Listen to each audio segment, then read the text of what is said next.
Oh my god, my head hurts. I'm switching to my phone. Dude, are you okay? What happened? Listen, I woke up, mowed the yard, which took 2 hours, and then I went back for 4.5 hours. I understand. Bat boy speak. He said a bunch of words, but I don't know what they meant. Bat boy. Do you concur? Yes, that's exactly what happened. He just like activated the white noise machine. Anyway, so you mowed the lawn and then did 100 push-ups. I went to Epcot for 5 hours. Why? What did you do for 5 hours? To visit the city of the future. Ate food and drink. So why are you tired? You ever walked around Epcot for 2.5 miles? I don't walk places.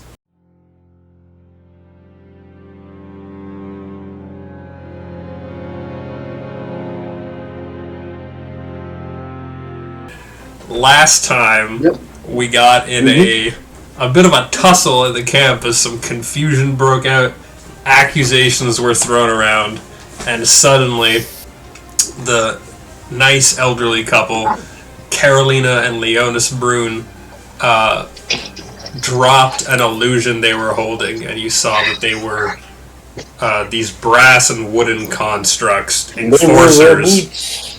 They were robots. And they accused Arion of worship and attempted to arrest him, but ended up stabbing him in the side a bunch. Bastards. There was some fighting, some attempts to stop the combat. Phyllis should be up here. Oops.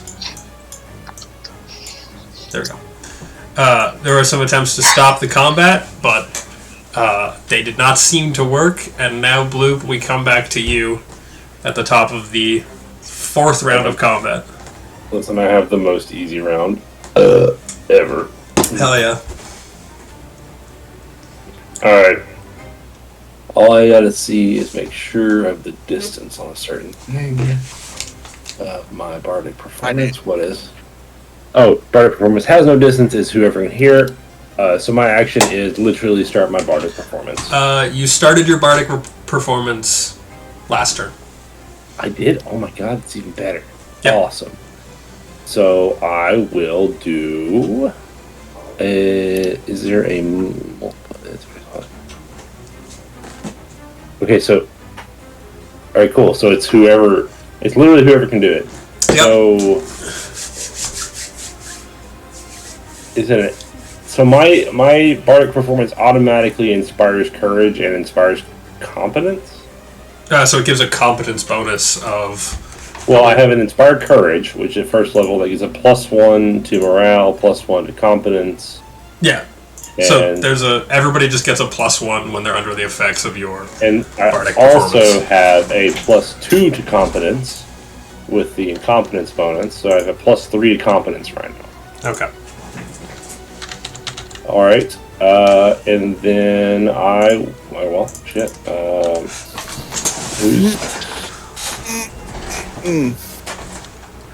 trying to figure out what, can I just do... As an action, I believe you can add to your bardic performance. Okay, I think the Inspire Courage and Inspire Competence are just automatic. Yes. Because they just happen. So I will do... So many fucking tokens here. I don't even remember who's the enemy. It's the two old people. The old Ironfoot was taken out by a combination of River which and one's our bad guy? Lauman. Blink our bad guy real quick. That guy. So I will do Fascinate. Okay. On them. They have to.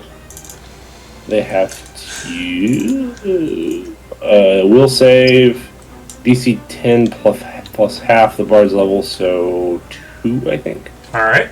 Plus my charisma modifier, which is.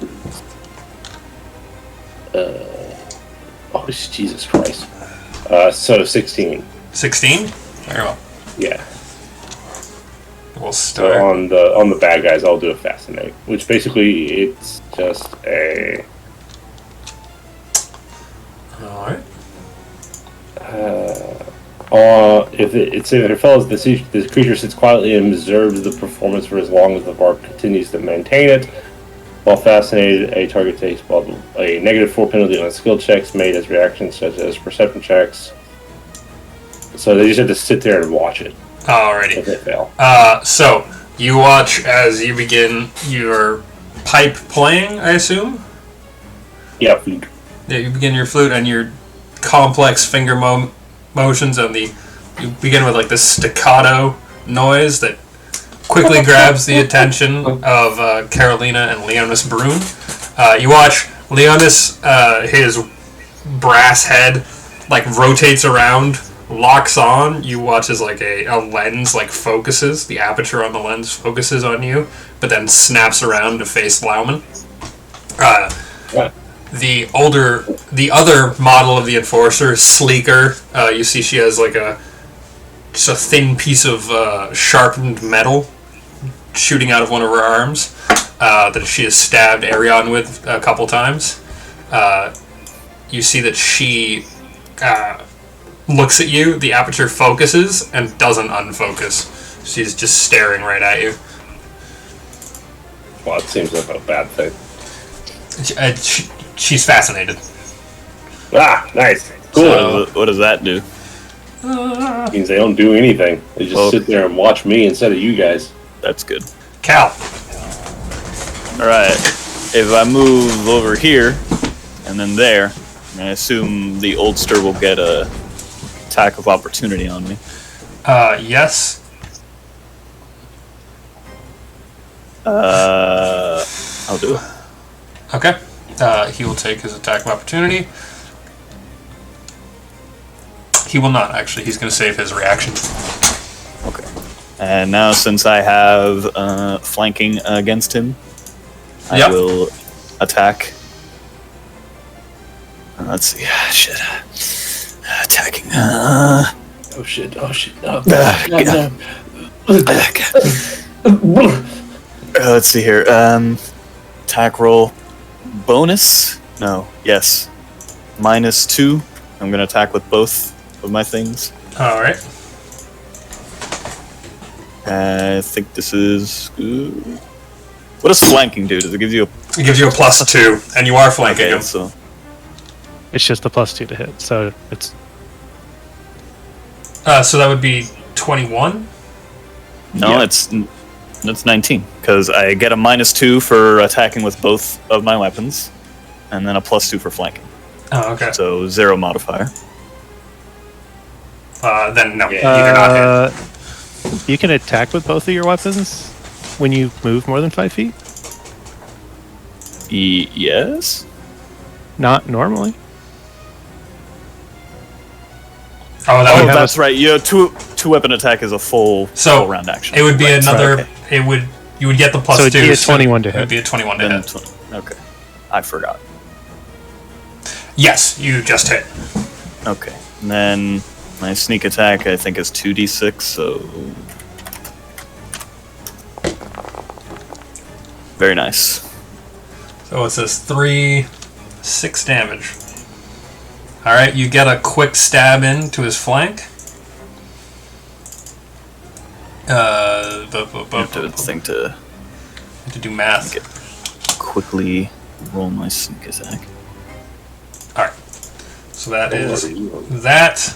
Is that your turn, Cal? Holy shit! Crisis is on freaking Yes. now. All right. No one is around her, so she disappears.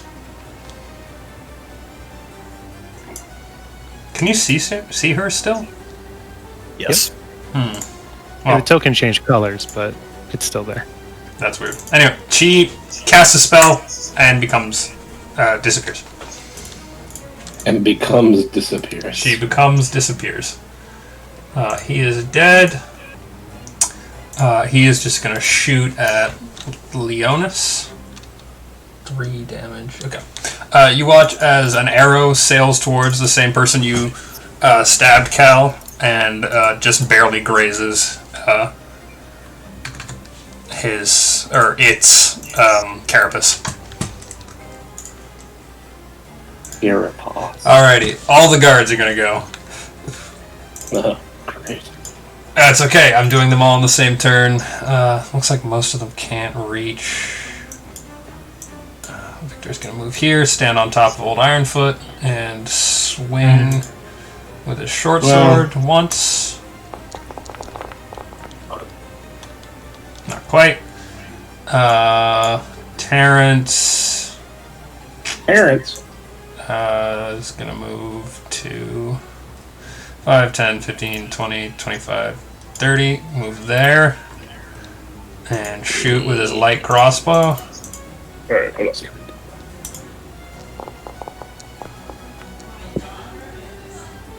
Nope. Misses.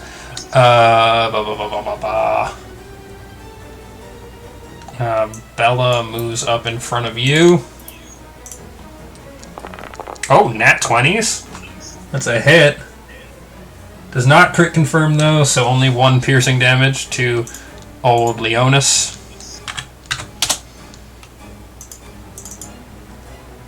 And I think that's all the guards. Except for the one you put to sleep. Oh, Theodore also goes. Theodore misses a shot. Gortrix. Hello. It's your turn. Hello. Can I use detect magic to see if I can find her? Yes. Where detect magic is a 30-foot cone, I believe. It's an aura. Oh, it says. Can you post that in the chat for me, please?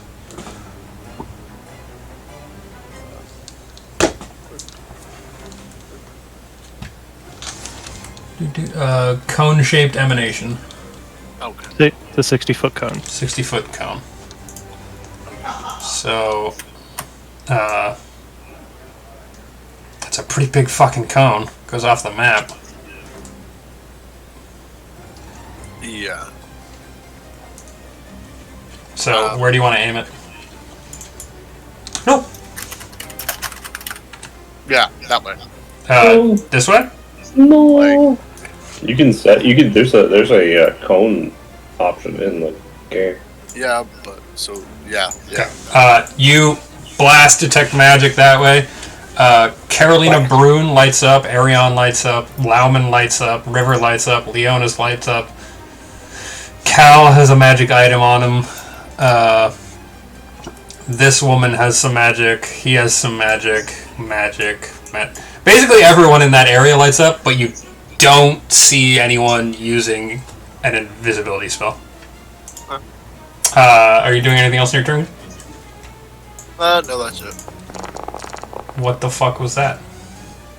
Trying to figure something out. Don't worry about it. Okay. Lauman, it is you. We're a long way from my turn, right? Has a sword yes. on him. I'm gonna go make Pop-Tarts. I'll be right back.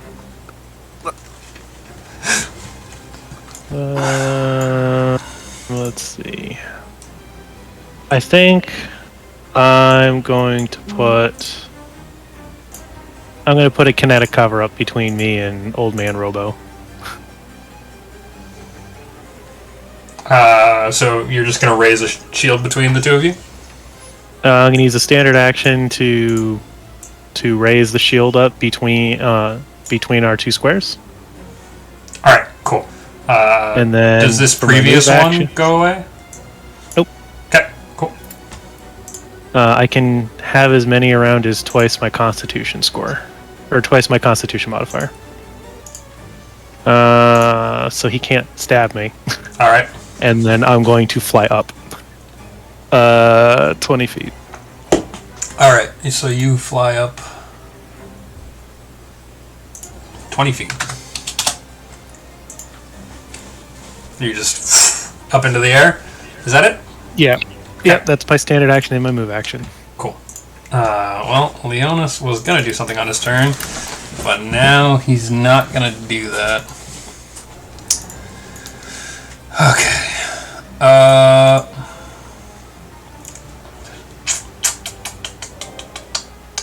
Who does he see as the biggest threat? None of you have really been able to hit him so far. He's going to hit Hemlock. Hemlock did a lot of damage to Carolina early on. So he will... Yeah, he'll do a power attack and he'll do a full attack.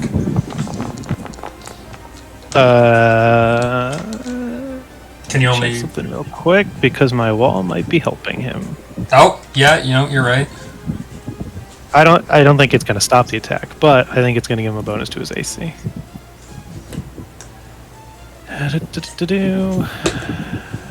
Let's see, such as a wall no higher than half your height, which it's blocking half vertically, so that sounds about right. Okay. Provides cover. Cover gives you...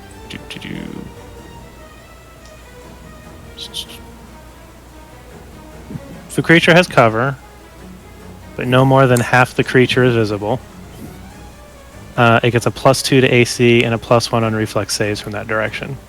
Okay, so +2 to AC. Yep. He has 18 AC, so 20. So that first one goes through. It does some fucking serious damage. Holy shit. You watch as the mace smacks through around the stone that had just raised up on the ground, this sulfury, kind of almost burnt stone, and Leonis just smacks Hemlock in the side with his mace. Twice. And Hemlock is looking bad.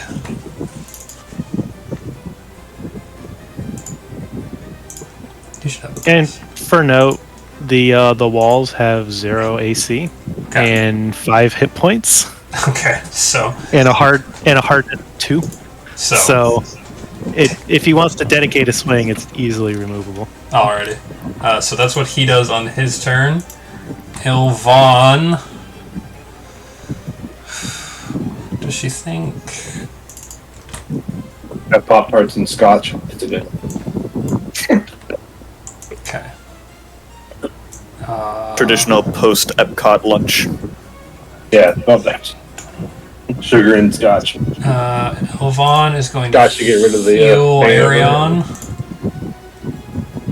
Pop-Tarts because they're tasty. 4, 5. Yay! So Arion is no longer breathing. Or, sorry, bleeding. No longer breathing. Shit, what the fuck happened?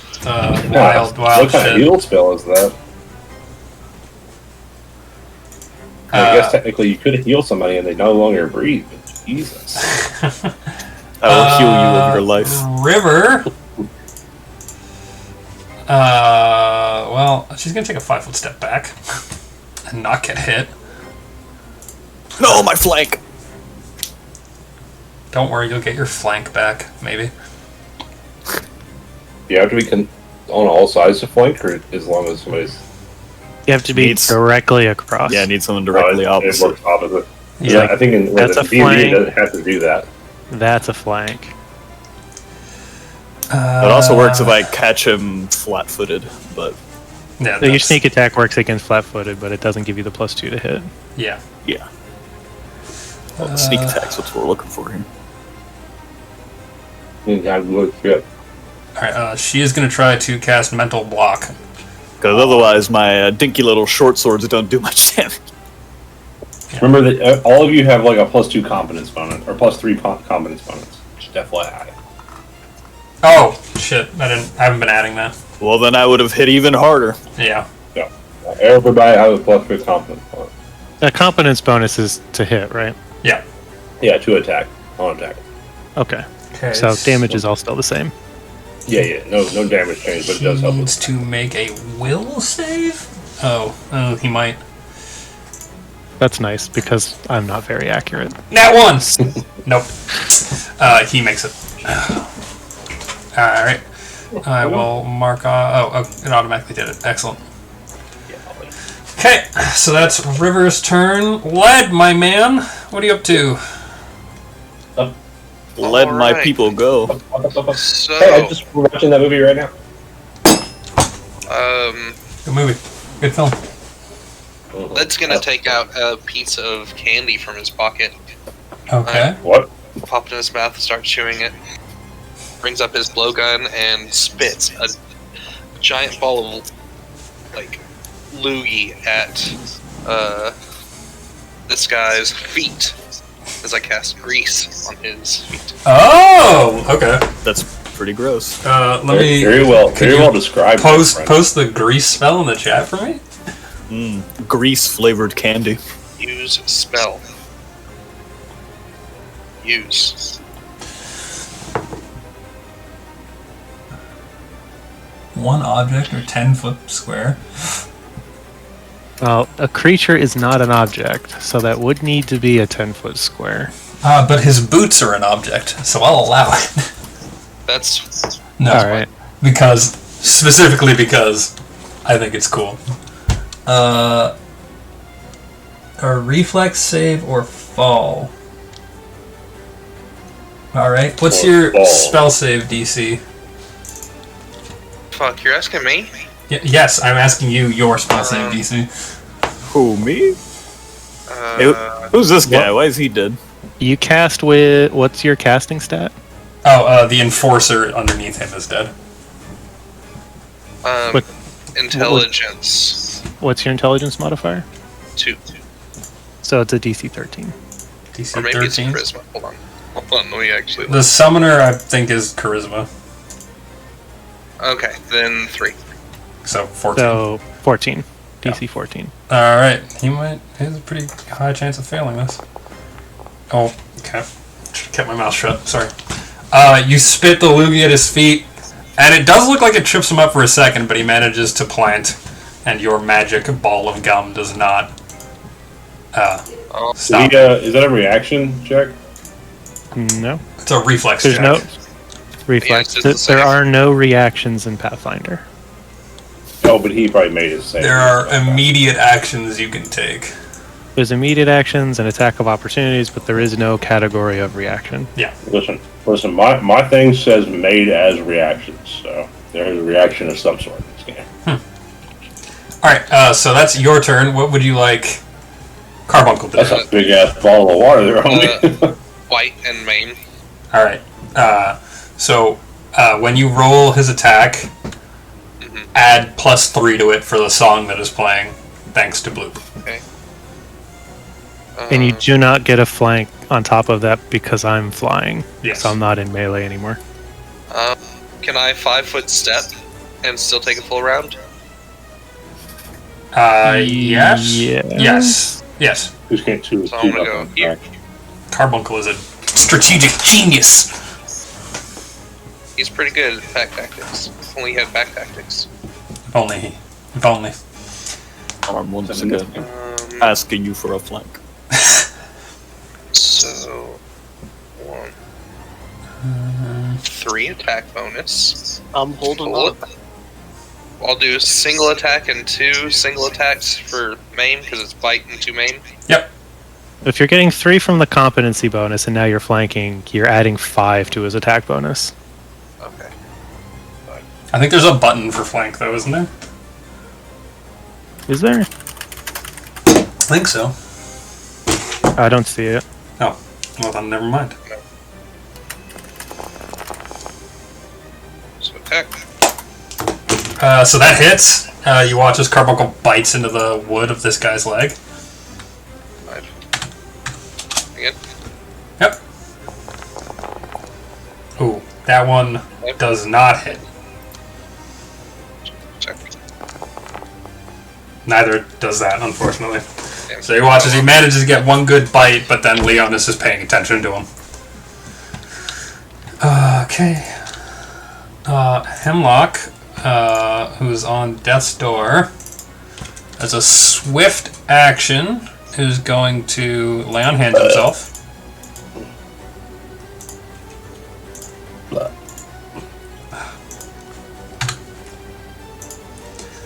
Lay on hands himself. Now we can see that he has also cast Divine Magic in this group. Yep, you watch as he lights up with a tiny amount of holy light, not a ton. So that's what, 3 NPCs here we've seen cast Divine Magic? Yep. Something like that. Alright, so he is flanking Leonis, so he is going to power attack him, but because of one of his feats that he took, he doesn't take the power attack difficulty modifier On his first attack. on his first attack. So, +5 to hit. Shit. That's 10 plus... How much does power attack do? Is it 3 damage? At this level, yes. Yeah, so that's 13 damage as he just turns around and smashes his greatsword into Leona's exposed back. Cool. Never mind, you guys are doing well. You see the sword? It's in your back. Bergen, seeing that Carolina seems to not be a threat, is going to move here. It's going to take a swift action to rage. And is just going to make an attack with the axe that they're carrying. Oh, shit. So that is 27 to hit and does 7 damage to Leonis Brune. Who's not looking so hot anymore.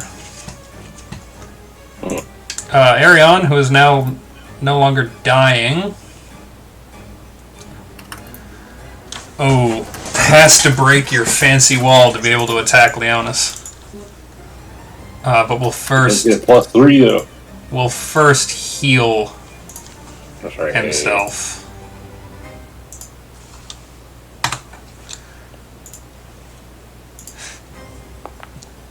For 3? Yep. And we'll just attack the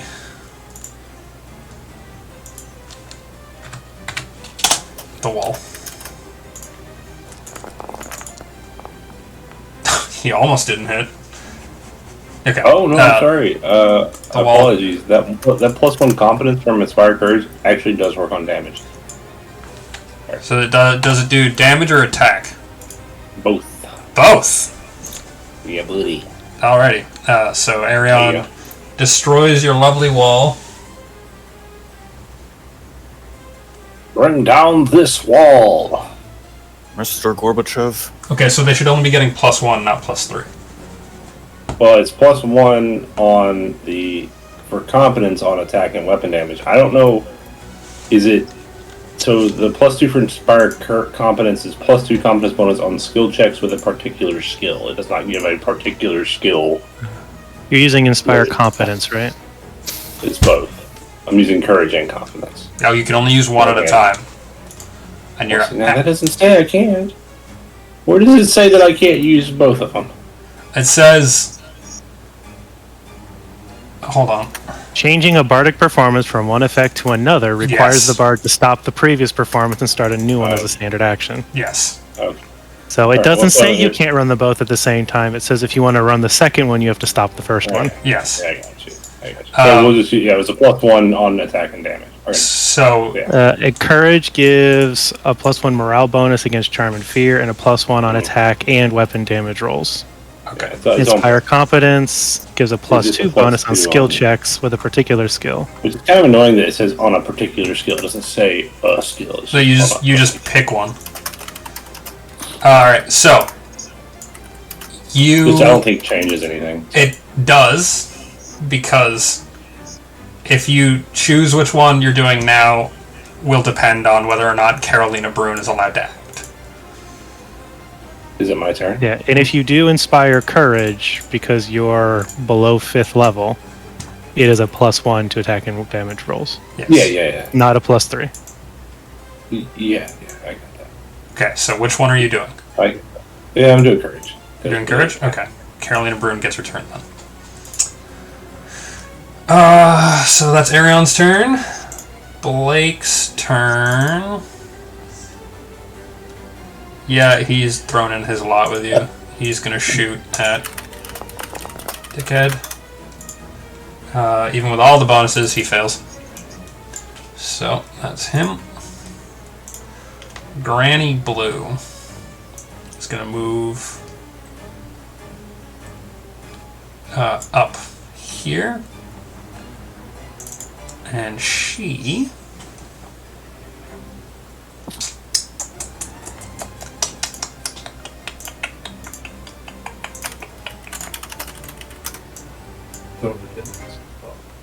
she is going to... You watch as she raises this amulet, and she channels energy directly at Leonis Bruin, who must make a fortitude save. Oh, never mind. She's not going to do that because it'll affect everyone. She is also just going to try and dart. She picks a dart out of her clothes instead and whips it at the Leonis. Whip. And misses. It just bounces off his chest plate. Brassica... Get out of here, wagon. You're in the way. Moves up. She is going to heal Arion for 9. Carolina Bruin. You watch as some gears start turning in her head, literally. She takes a 5-foot step here to be flanking Hemlock, and she goes to stab him with the rapier jutting out of her arm. Was she fascinated? No, you chose not to fascinate her. Oh, okay. That's what you're saying. Got it. Yep. So she gets a +4 to flank instead of +2. I see how this works now. Oh boy. So she... Does that hit Hemlock? Oh, it does. Alright. And then she does... How many sneak attack dice does she get? This many? Oh! 4 damage. Nate, read this for me real quick and just tell me if this means what I think it means. Well, it's a good thing for that fucking heal because... I don't think she can attack. Yeah, I mean, you do it for 1 round, and then you stop, and it keeps going for 2 rounds. So for she's so fast. No, because you started a performance this round, but you thought you were doing 3 of them. Fascinate is not part of a performance. It is not? It is a performance, Yes. and he stopped it less than 2 rounds ago. Correct? So, Yes. He has But he also started it lingering this performance. round. Because... He has lingering performance, so He- all of his performances last for 2 rounds longer than he commits to them. Alrighty. I'll let it. I am a beneficent DM. Hemlock does not take 24 damage. Fine. Be that Lingering way. performance, and there's another one that makes it some morale bonuses last for 2 rounds longer. Those are both really good. yeah, lingering performance is pretty Alright, busted. so Carolina Bruin does nothing on her turn. Well, Bruskel Stoneborn is going to attack.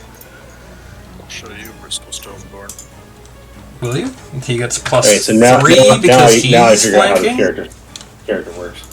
Or this bard thing works, especially with the lingering performance. So I just need to start stacking stuff pretty much. You watch as this dwarven guard, full plate, just swings back with this this halberd and just brings it straight down on the enforcer in front of him, doing a hefty chunk of damage.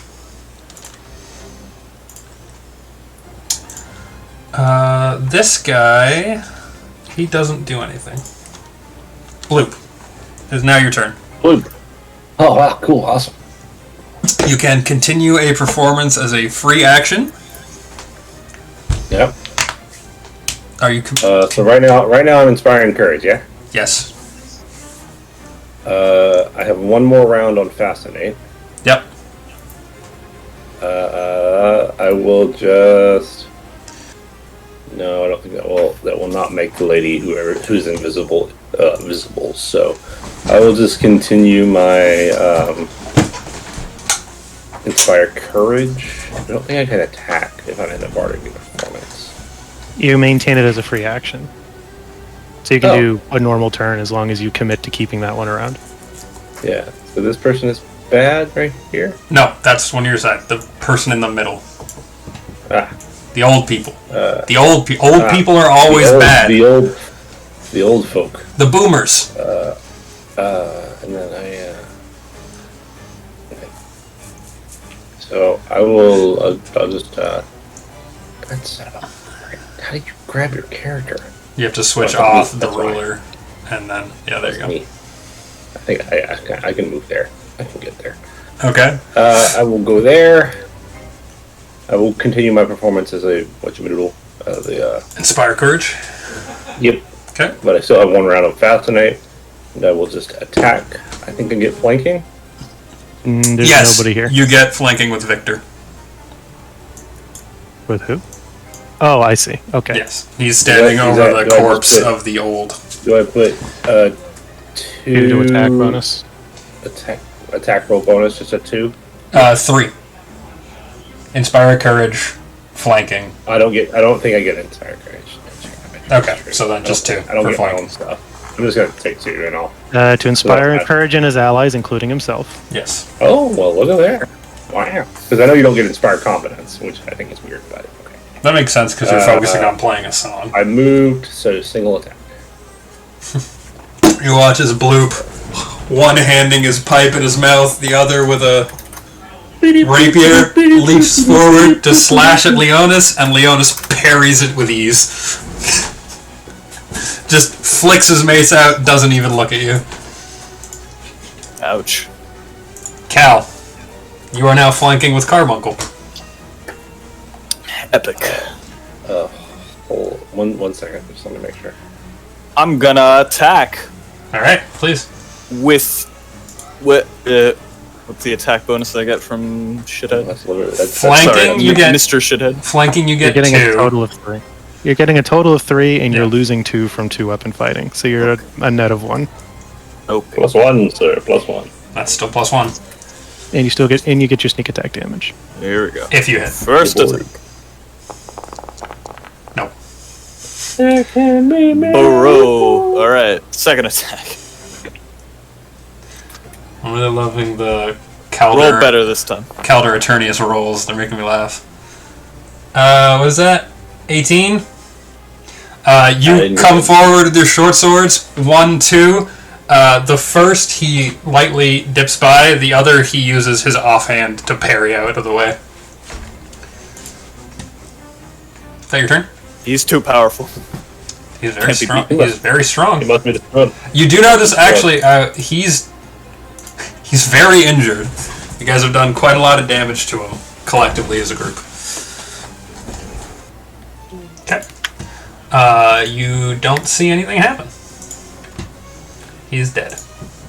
Okay. Gorma is gonna shoot at Carolina Brune. What's the bonus for attacking a fascinated person?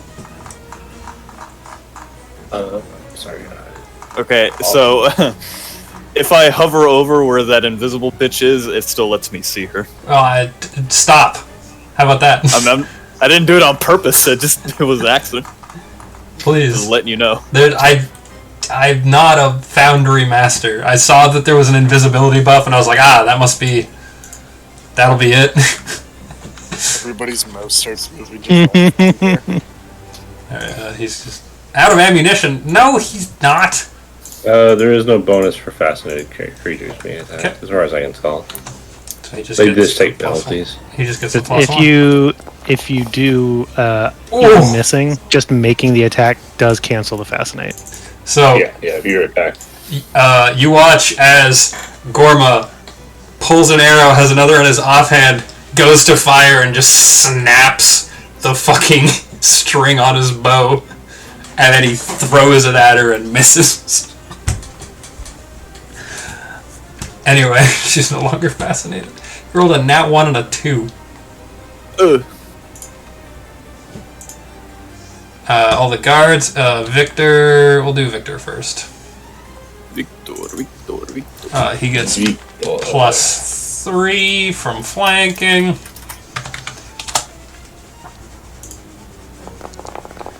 Ooh! Shit, okay. Well, he does 2 damage. As he just gets a light scrape on Leonis. Terrence is going to try to take Orahic hostage. That'll be CMB. Alright. And he gets +1 from... Oh, that would not do it. A question mark. No. So anybody who is in this area watches as this kind of thin-haired, hawkish-looking guy, kind of greasy, grabs the gnome by the back of his hair and then the throat and just holds him. Oh dear. Theodore is just going to try and shoot twice.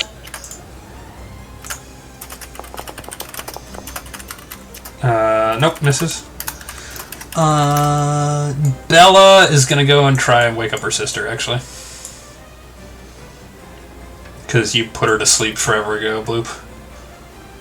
So, just try. Do it! Yeah, forgot spell. Just takes a standard action to shake her awake. And then that is the regular guard's turn. Gortrix! Can I do detect magic, but like mirror where I sent it last time? Where? This is the center line of it. Okay. So you shoot off a detect magic that way. Brassica and Arion, or a Hick again. Their wagon kinds of lights up. But what lights up a bunch is this little raven here. There's just a tiny creature that gives you this sense of magic.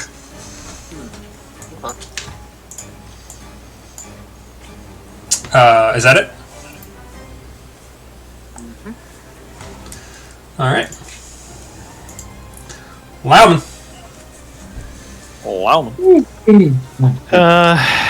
Somebody grabbed Orahic by the throat. Yep. One of the guards. He's the guard you didn't know. This One of one? them boys. Yeah. One of them boys in there. Well, I was going to shoot rocks, but instead I'm going to put a wall up between them.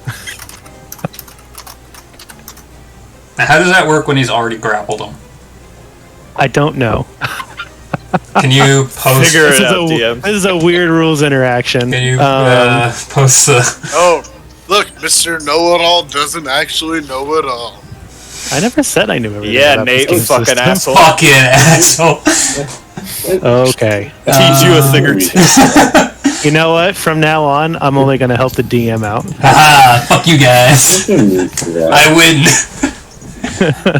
This is kinetic cover, right? You select one fair. Kinetic cover. The mentally challenged voice still gets passed, though, right? I'm trying to remember how to post these things in the... There we go. Sorry, Fire. Yeah, we click I that- am click not the picture. leaving my apartment. I'd rather burn to death than stop my D&D game. Alright, Either way, make a combat maneuver I'm not roll, leaving. You guys can go if you want. I guess, to see if you can break through the grapple. Go, tell me if it's serious.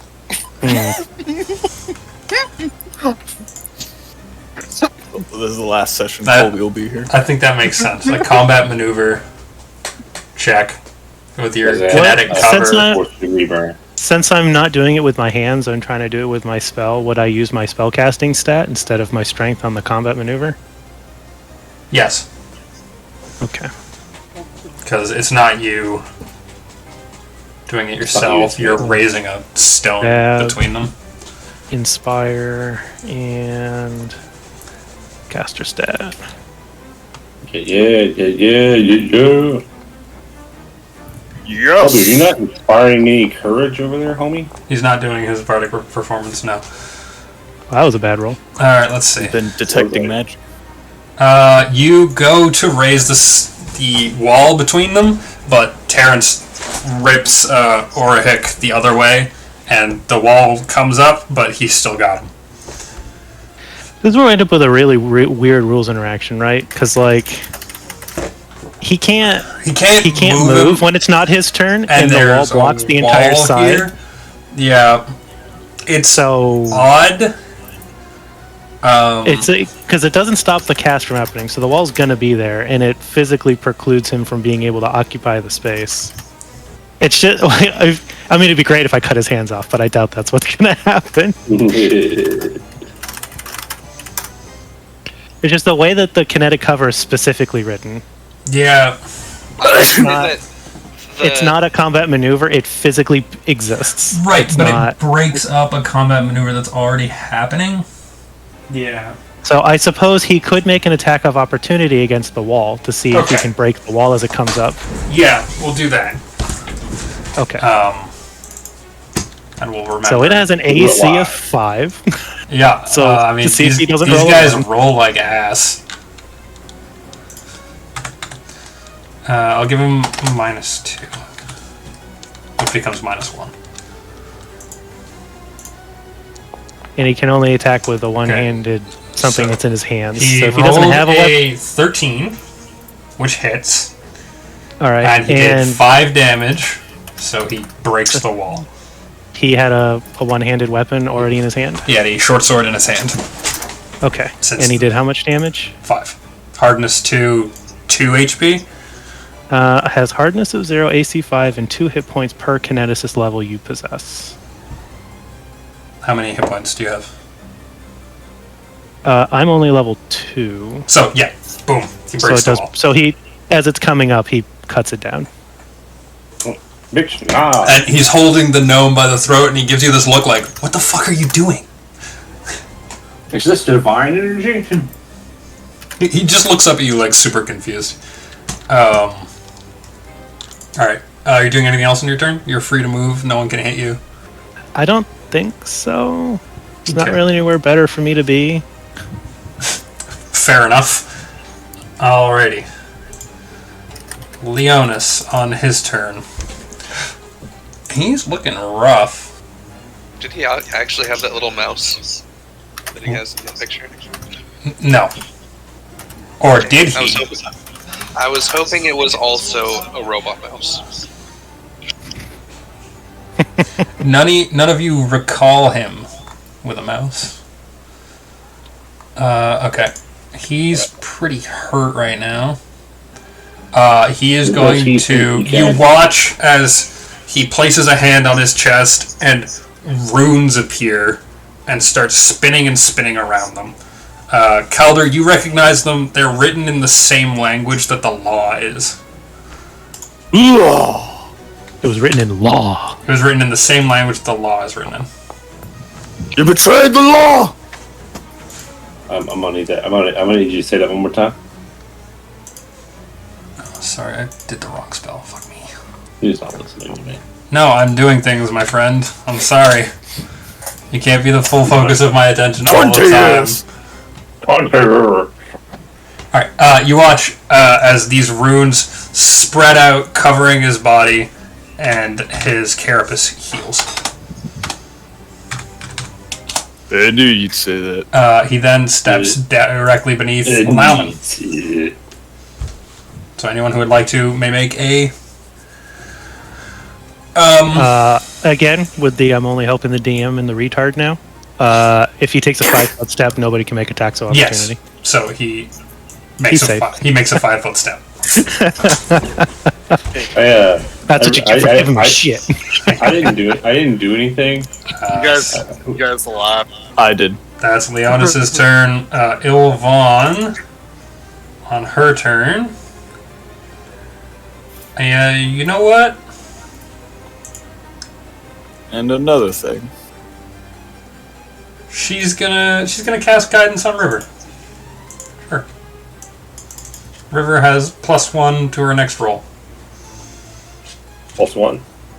And now it's River's turn. Fuck.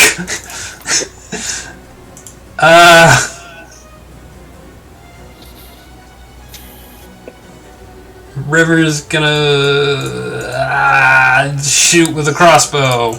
Sure, and she gets like +4 to this now. Oh, no, only +1. +1. +2. Anyway. She tries to shoot the man. Oh, she hits. Oh, she does 8 damage. Sorry, Lyman, I gotta move you. And you watch as a crossbow bolt just thunks into Leona's broom's side. Lead. Alright. Led's gonna take out a different piece of candy and shoot at Leonis. Acid splash. Alrighty. Is that a reflex save? Nope, it's a magical attack. Okay, cool. Oh shit, nat 20. Oh shit! Woo! Critical for 5. That's still 8 damage. Super cantrip is super. Yep. I mean, that's almost twice its damage. It's Oh, and only a D3. It's against his touch AC as well. Mm, Oh yeah, you super hit. you like that? So yeah, you watch as the acid splashes onto the brass and wood and starts eating away at him. Yeah. And he doesn't cry out in pain, but he makes this annoyed, like, whirring noise.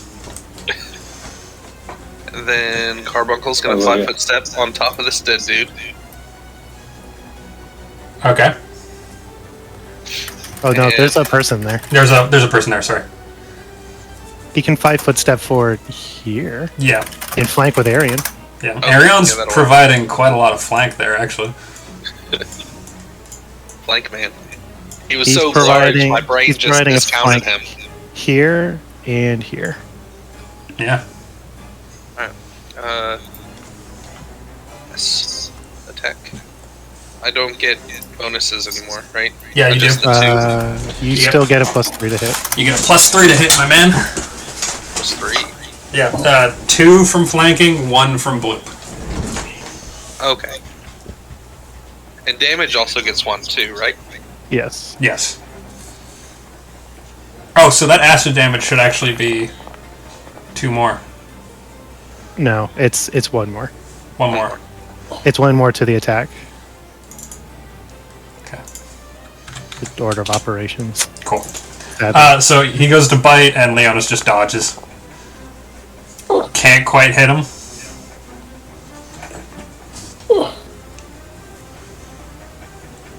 One more? What? He gets another maim, right? Yeah. Out of what? Out of charges? Out of ammunition? What? I don't know. Carbuncle ran out of feet. Out of feet. What? Let me see. Details. It's a natural attack.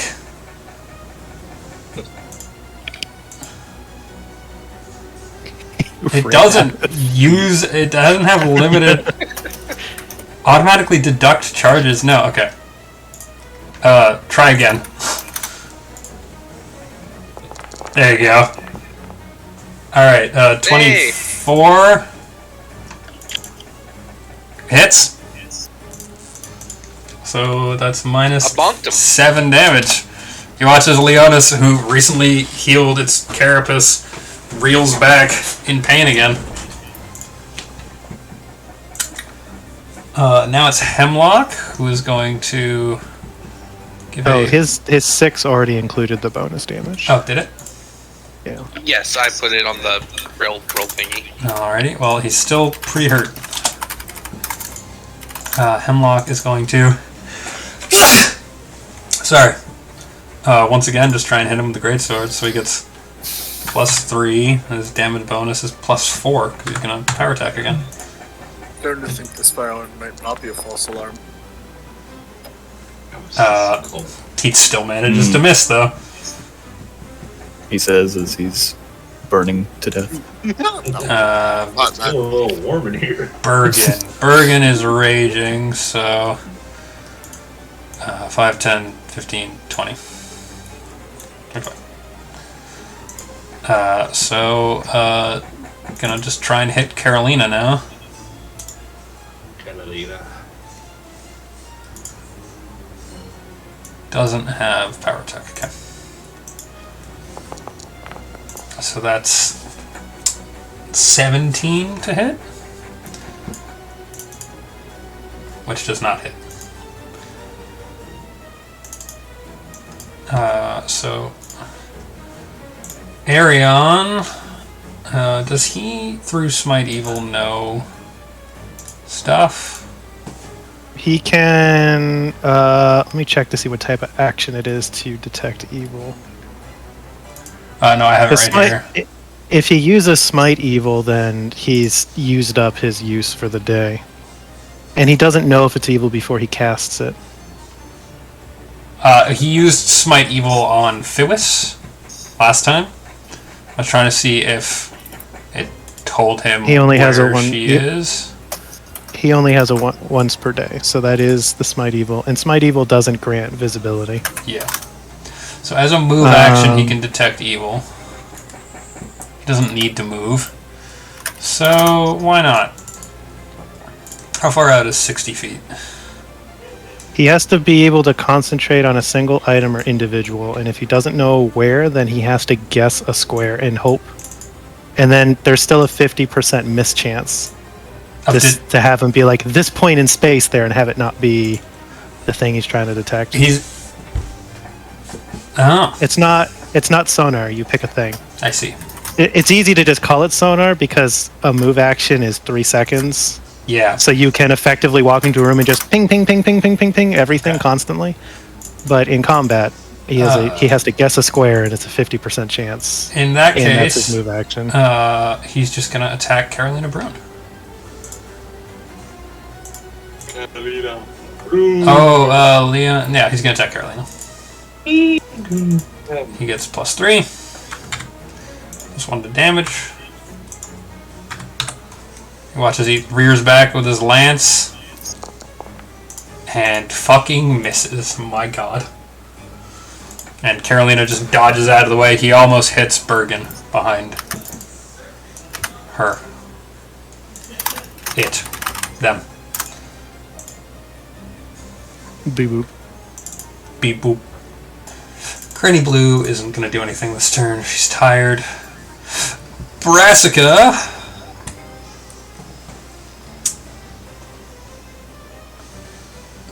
is going to cast Hold Person on Leonis. Which is a... Is Leonis a humanoid? Yes. Or is he a construct? He is a humanoid. Okay. He's a humanoid construct, I believe. As long as he's got the humanoid type, because that comes up more often than people think. Because Whole Person only works on humanoids. Yes.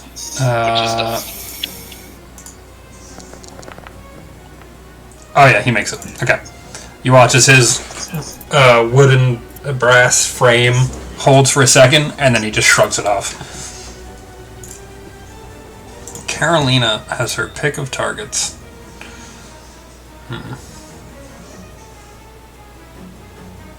5-foot step to behind Hemlock, and will stab him. Unfortunately, there's no way to 5-foot step there because you can't 5-foot step through enemies. You can't diagonal move? Not if there's enemies like this, because then you're moving through.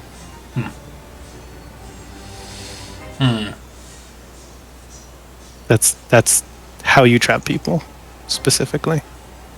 What have I done to myself? Alright, she'll just stab him anyway. Because why not?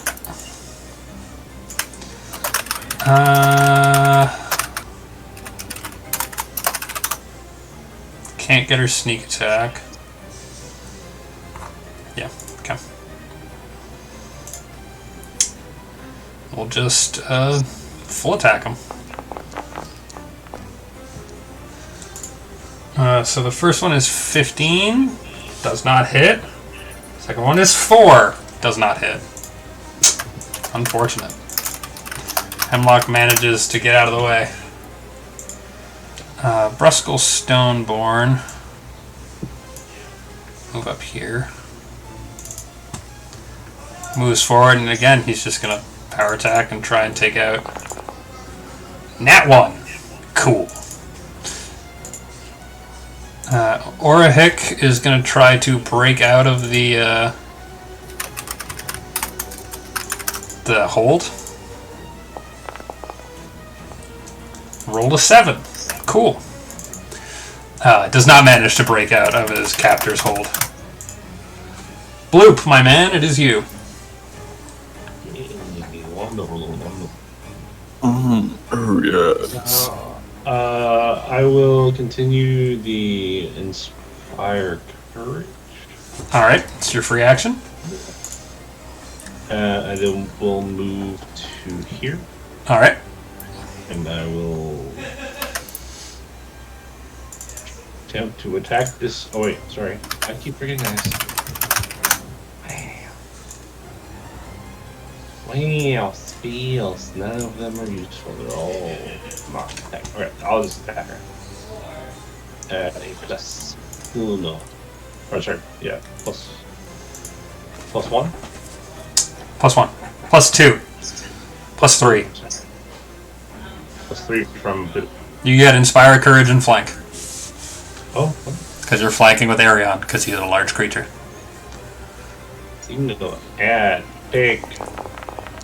Ooh, it's that lovely die. Yeah. Nope. She Yeah, I got 2. nimbly dodges out of the way. Actually, it's a 4, but still. Alrighty. Cal, Yes. you can flank. You can sneak attack. It's everything you've ever wanted. Wowie. Wow. Wowie, wow.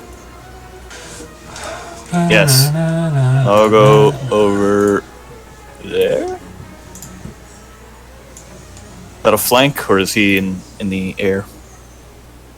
Who? This I'm in dude was the- still here. Oh, the guy is here.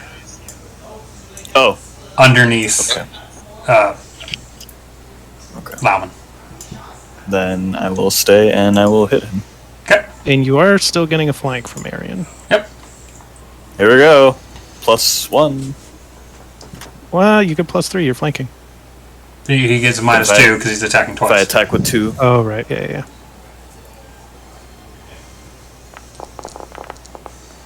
Excellent. Alright. Now if I could actually roll worth a fuck, that would be pretty cool, too, you know? Yeah. There we go. That's 21. Let me check it. It does not hit him. Well, let's see how much damage I would have done if it did hit. You do scratch his armor, though. That's 15 damage. That would have been pretty good. that would have been in an alternate universe. Alrighty. Fuck me. Come with me. Led. What's happening? Behind you, you hear a feminine voice that says, "Led, come with me. We're gonna go on an adventure." But my friends need me. They'll be fine. Look how brave and strong they are. Come along.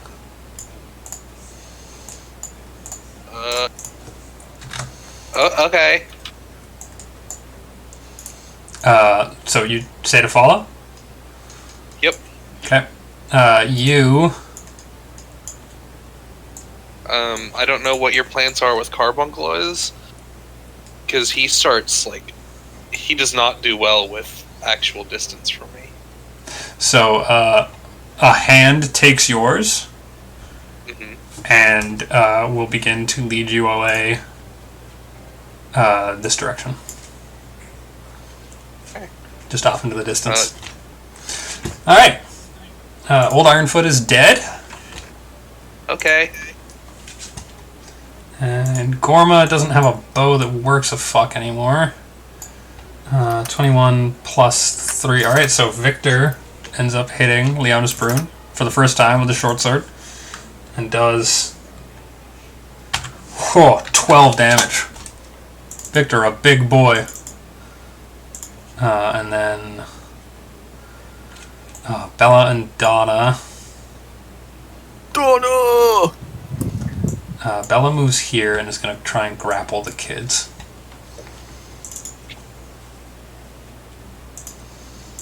What are the combat defense of these kids? Oh, not a 22.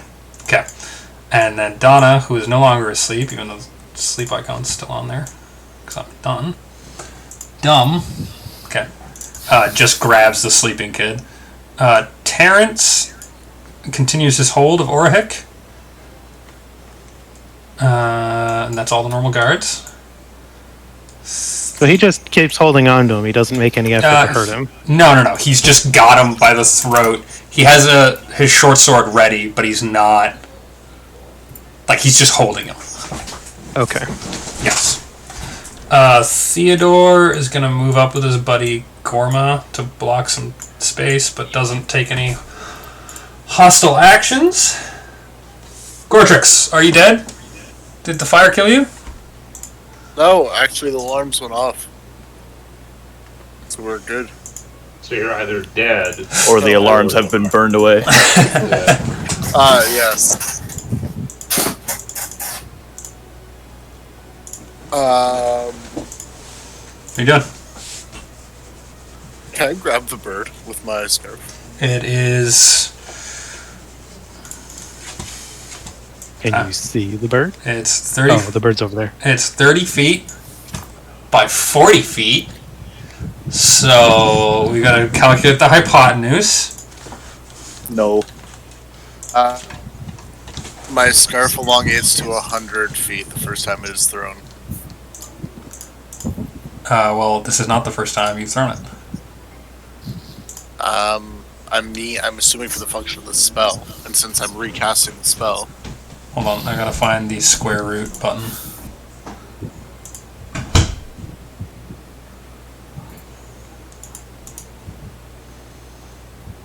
Gonna be around 50, 55. Yeah. Yep. It specifies your scarf elongates to 100 feet the first time it is thrown during the spell duration. So since I'm recasting the spell, That can't be right. it No, it can't. do you mean? It can't be 1,200 feet away from you. Oh, I was like, Sorry, I know I'm not I did it wrong. That's on me.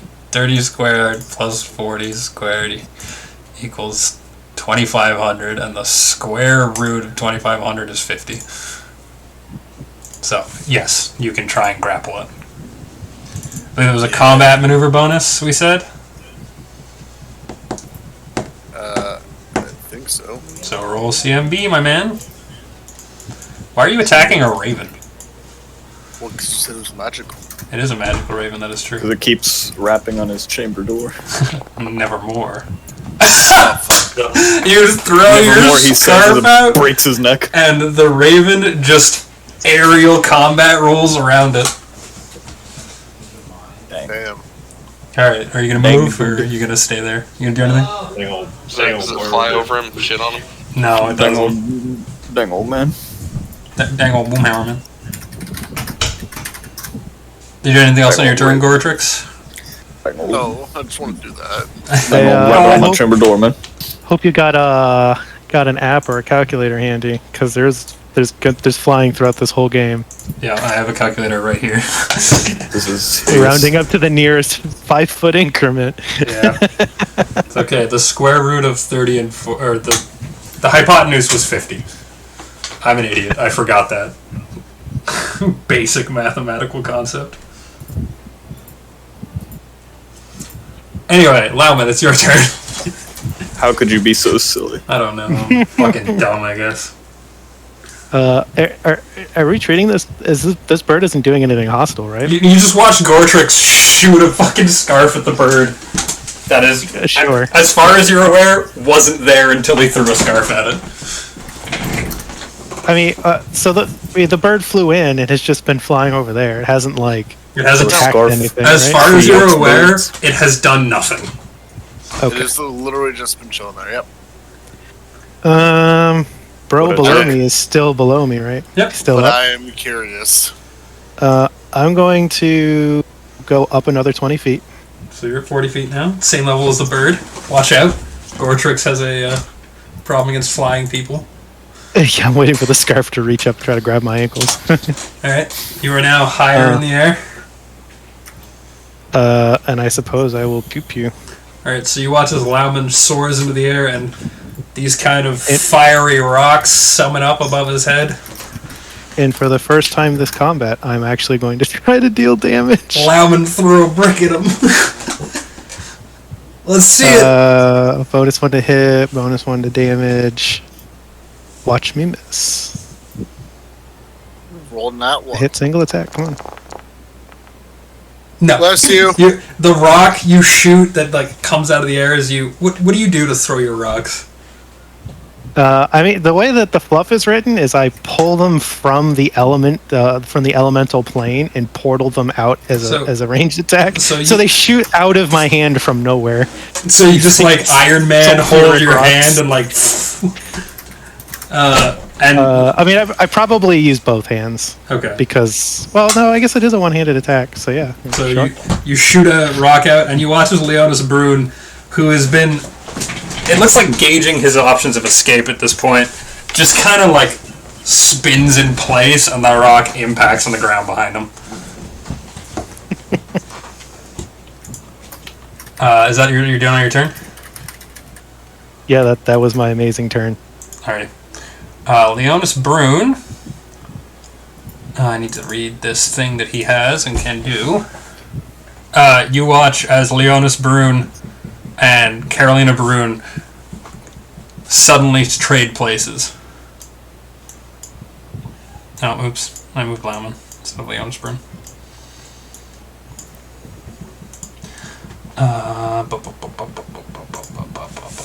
He 5-foot steps, so no one gets attack of opportunities on him, and she, because of the nature of the feature, you don't get an attack of opportunity from that movement. Is this what you wanted? Oh, you know what? That was a 10 to hit. Why? He's in melee combat, Oh, so I get a -4 to hit with ranged attacks. you're right. You are right. So he 5-foot steps, so he can't do any other movement. This is why I make walls. So he's Shooting people is I'm good at hard. making walls. He's just gonna try and kill Gotta Hemlock, build a honestly. wall. Fuck it. He rolls a 24 to hit and does 5 damage. Hemlock is on death's door. Hemlock, my guy, no. Wait, hold on. How big does Hemlock look? Hemlock is actually just like a normal-sized dude. Like a big, strong, normal-sized dude, but he's pretty beat up. But big in personality. Roll Yeah, So actually- he looks like he weighs more than 100 pounds. Yes, he does look like that. Oh, he didn't do the conversion from when he had a tail. He looks like he weighs 1.45 tons. Apparently. That is Leonis' turn. Ilvan. Just gonna throw another guidance at River. River is gonna hold an action. Lead! Led's gonna start moving away from Spike. Hey. There's so many people in this combat. And Carbuncle's gonna disengage and follow him. Alright. So you guys watch as Led and Carbuncle just kind of like turn around and start walking away. I thought this dude was dead. What? thought the old man was dead. He's not dead. He was underneath Lauman. But he's about to be, because fucking Hemlock's about to go. And Hemlock does a shitload of damage if you're not paying attention. So, Hemlock he gets +3 to this attack, +4 to his damage. Just tries to kill Leonis Brune. And he does. You watch as Hemlock reels back with his greatsword and smashes it into the back of Leonis Brune, who falls to the ground dead.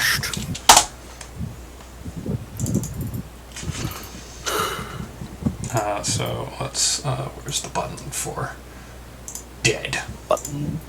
Who's got the button? So that's Hemlock's turn. Bergen steps onto Leonis Brune and is going to attack Carolina Brune. Carolina. Here we go again. No. Carolina Brune dodges out of the way.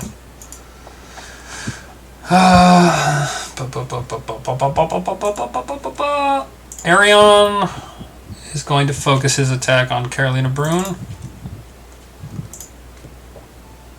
He's got power attack, but he gets +1.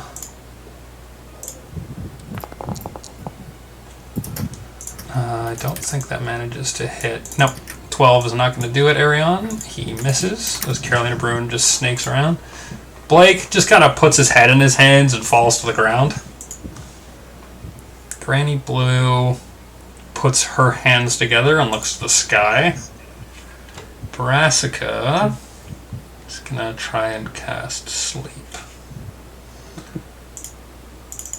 Sleep. Yes. Cast Sleep on Carolina Brune. Who rolls a nat 20? Because of course she does. Alright. Carolina Brune sees that Leonis is dead. And she's gonna all-out attack Hemlock, who did it. Oh, shit. Okay. So for the first attack, which is 19, that's 7 damage, which knocks Hemlock down. So Hemlock dies because he is now an NPC. And then, okay. You watch as she stabs Hemlock and then roll a D4 for me, Steel.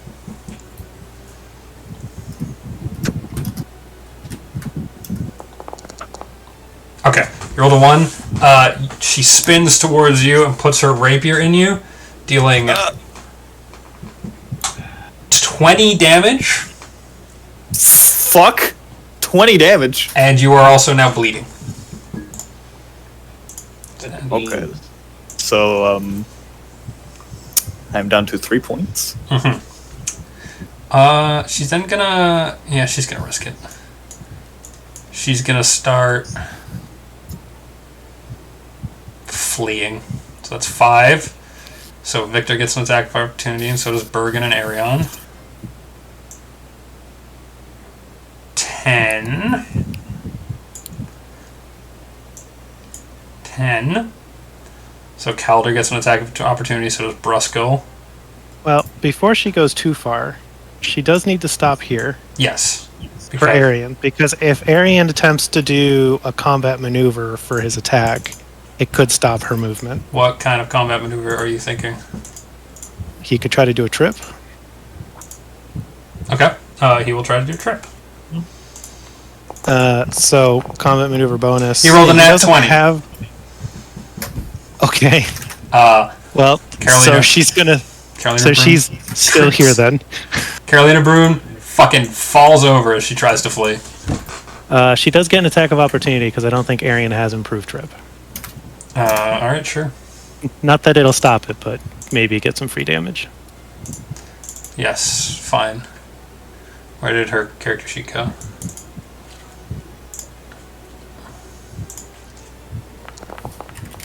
That's probably going to hit 23 and 5 damage. Minus 5. And he is also bleeding again. And now everybody who's standing around her while she's laying on her ass is going to get another +4 to hit her because she's prone in melee. Yeah, so you watch as +1. Carolina Brune goes to flee. Arion reaches forward with his lance, catches it on her legs and trips her, but she spins around and cuts a deep gash across the front of his chest. And they get a +1. And now Bruskel Stoneborn, who has taken no damage, by the way, is flanking, so that's +2. She's prone, so that's +4. Who's he flanking with? Bergen, who is underneath the skull. Okay. And +1 for the song. So that's plus. And +4 because she's 7. prone. He's +7 right now. Combat maneuvers, guys. They're very good. So he just swings down with his masterwork halberd. Fuck. Just smashes it into her chest. Where's her thing? Oh, yeah. She's looking hurt. He's going to try to break this grapple again. Oh. Maybe. No. He does a pretty good attempt, but Terrence just puts the short sword to his throat and is like, stop moving. And Orhic complies. Bloop, Noopler Thunderchuck. Yes.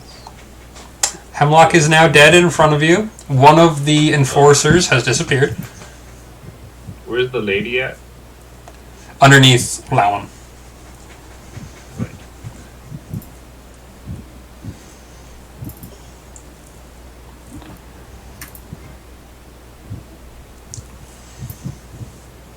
I think I can get there.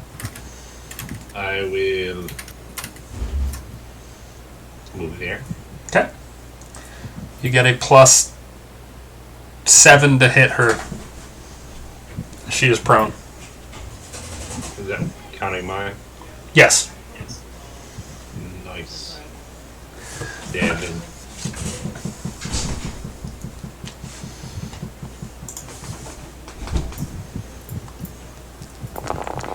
Jesus.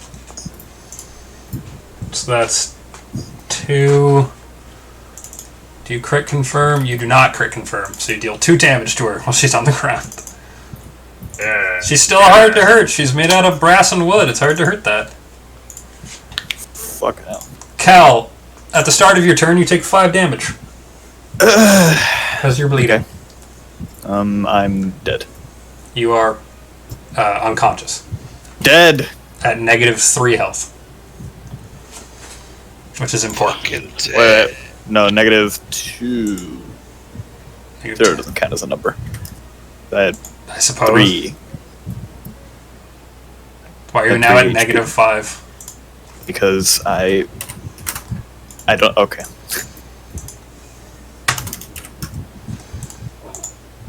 Oh, okay. There. Excellent. -3. And you are... there should be a thing for unconscious, right?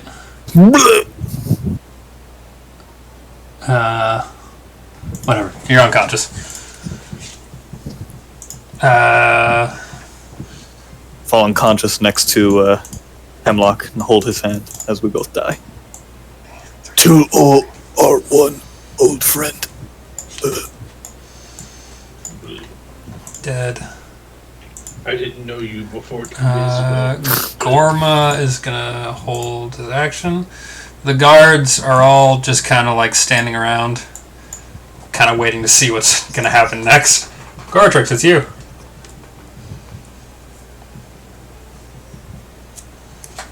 Gortrix burned to death. Oh, I did. Shut up. For Scalder. If you wish hard enough, make it happen.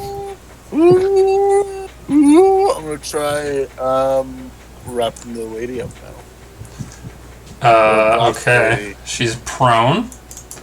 Yep, the brass lady. Hold on, I have to move you. Actually, no. Can I grab Cal's feet and then like try and pull him towards me with the scarf? Yes.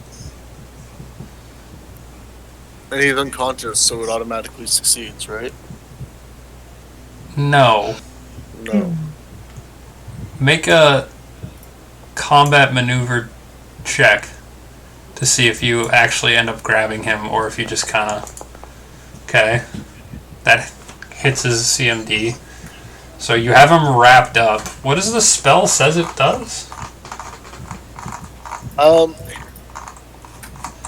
Scarf you're wearing phrase at the ends of hook-like shapes and can extend to good lengths, although your scarf retains its weight. The phrase then functions as a grappling hook and be thrown with a range increment of 20 feet. Scarf will engage to 100 feet the first time it is thrown during the spell duration. Regardless of the apparent material, the scarf is as strong and as easy to climb as knotted silk rope. At the end of the duration, the scarf detaches and returns to its former shape, fluttering down from its position. You haven't already achieved it. So, it acts like a grappling hook, so using that function of it, I want to pull him towards me. Okay, so you want to drag him across the ground towards you. Over a hostile person. Oh, okay, well... When you put it that way. Through a field of broken glass. I mean, you can move this way, because they're all your allies, and try and drag them that way. Over a river I'll of do lava. that, Yeah, okay. So you have to move there, though. That's all. yeah, I can't. I'm stuck on... I'm You have to stuck switch on off your ruler. ruler Dude, I've tried like 4 times. to go and click select token. There we go, finally. Alright, so you start pulling him. Give me an athletics check.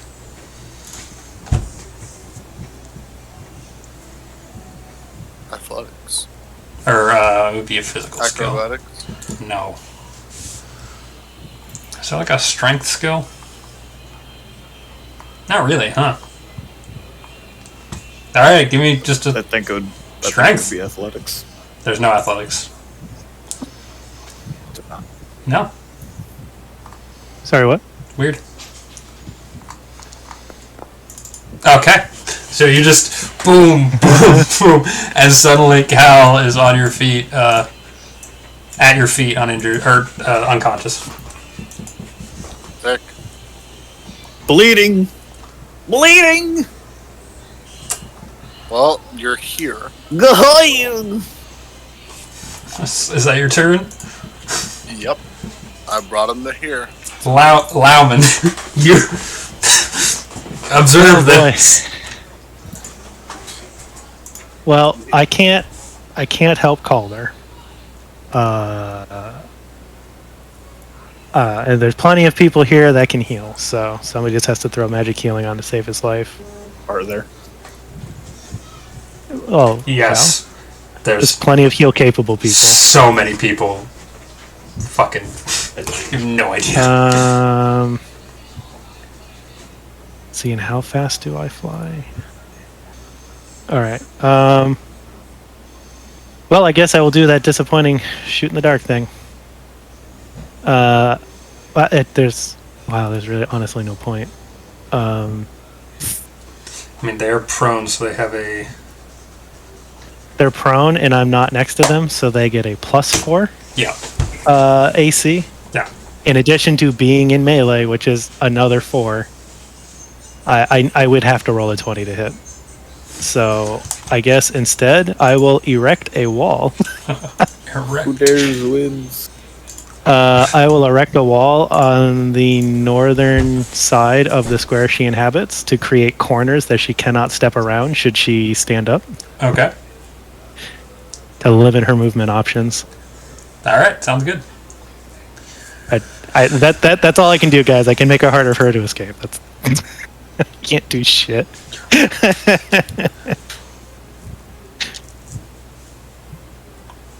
Alright. On Leonis Brune's turn, you watch as some runes appear over his head. Ilvon. Yeah, Ilvon's gonna guidance River. River, does she have Cure Light Wounds? Nope. Alright. Led, it is now your turn. All right. Gonna continue moving this way.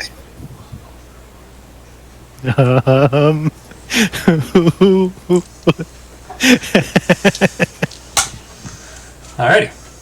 Hemlock is dead. Rip Hemlock. Bergen Thunderbeard can now no longer hit Carolina. There's a wall in the way. He's right here. Yeah. I mean, There'd she be, gets a +2 to her AC. which was so it'd be plus. Okay. And then, but it's melee while she's Yeah, prone, so she so- has a -4, which gets a net. So it is still a net 2 easier for him to hit. Okay, so we'll do. Yeah, alright, cool. So plus 7 to hit, plus 1 damage. Single attack. Oh, that's still might not do it. 26. There's Carolina Brune's fucking thing gone. I brought the baby. The baby? No, The baby? I have her character sheet somewhere. Fuck it. Look at that child. 23, 22. Okay, still hits. Deals 10 damage to her. She's still alive. Barely.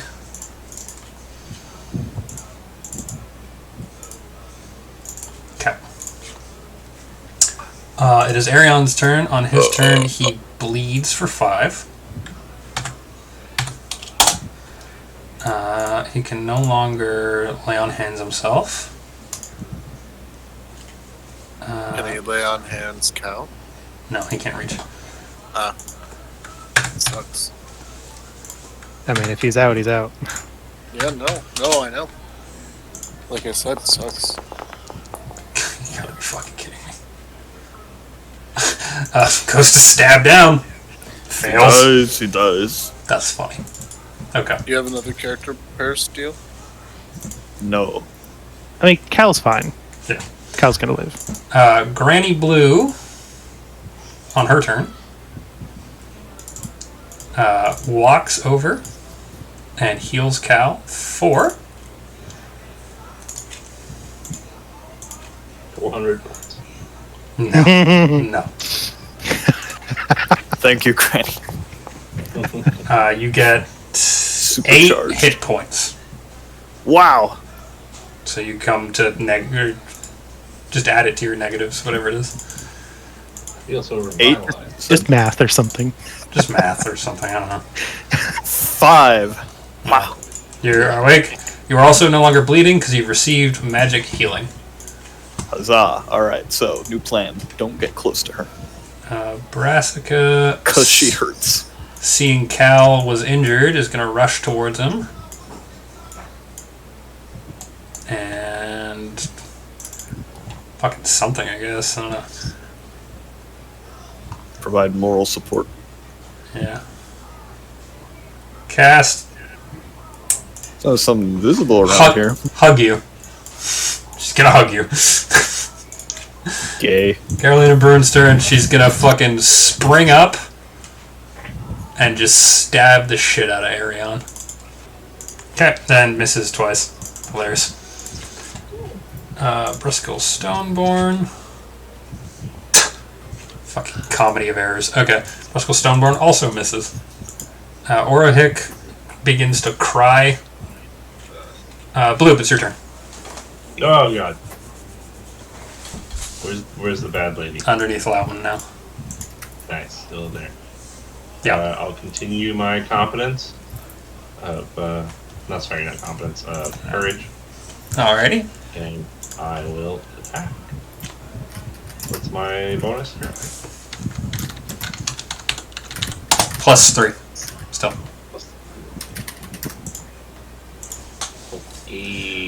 And reloaded.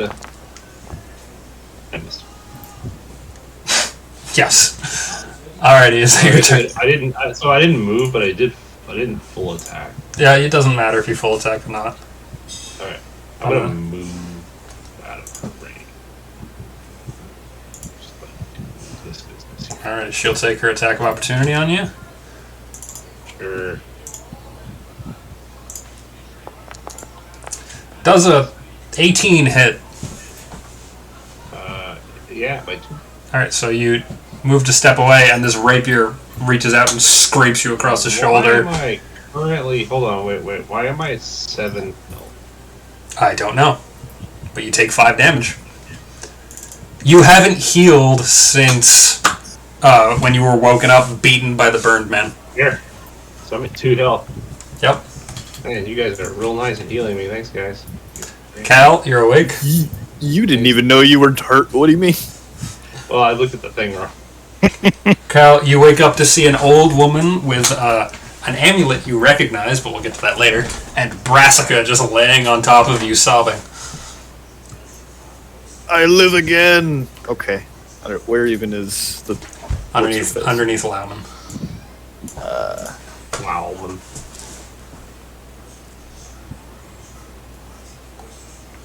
Well, who dares wins. I'm gonna go attack.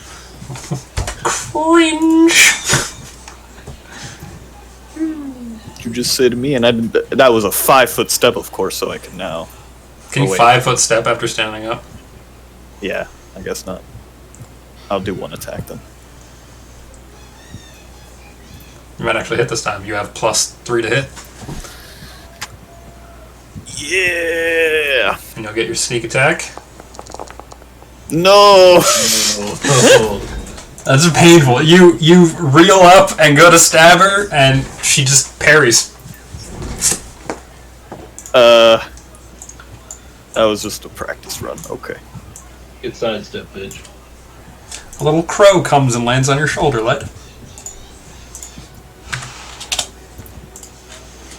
Oh, cool. Korma is like looking at Theodore. The guards don't do shit. Goratrix, it's your turn. Hello. I am. Well, with Homeboy awake, is there any other baddens around me? Just Carolina Brune, as far as you're aware. Oh, well, I'm gonna try and wrap her up then. You're casting the spell again? How many times can you cast that spell? Well, no, so since I cast it initial, so... Okay, so you cast it twice. Yeah, so I cast it the first time, and then it canceled because I used Detect Magic. Yeah. And I recast it, and so now it lasts a minute. Okay, cool. So, combat maneuver bonus, please. Oh, that might hit. Oh. And then it's all, don't I also get the bonuses from Battle Boy? You get +1 from bad.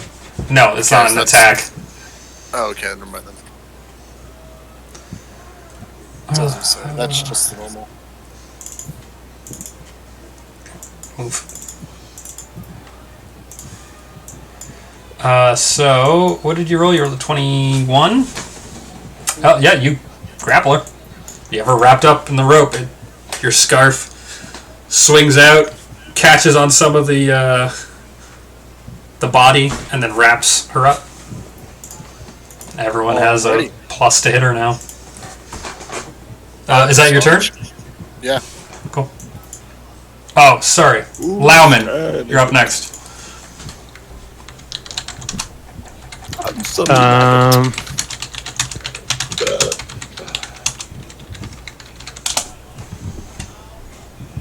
that's the wrong thing. That was ping. Is that wall still up above her, or did she break it? No, she attacked. She hasn't attacked that way yet. So the wall is still up? Yeah. I just didn't draw it. now. Okay. And there's somebody. Okay, so we got somebody attacking from here. Yep. Is somebody attacking from here? Yep. She is totally surrounded. Well, I'm going to land Oh. so that she can't 5-foot step her way out of this. Okay. And because I only have a fly speed of 30 feet, that's a double move to get to the ground. All right. So you land. Boom. I'm helping so much, guys. You did it. Woo. You see Blue behind you. Everyone within 15 feet of the body of Leonis Bruin, please make a reflex saving throw. Well, Blue's Where's what his it body? It's this thing that I just drew, so you're safe. Okay. +4 to reflex. I guess I will roll. I was like, who's going to roll all these people? It's me. I'm going to roll all these people. There you go, buddy. Okay.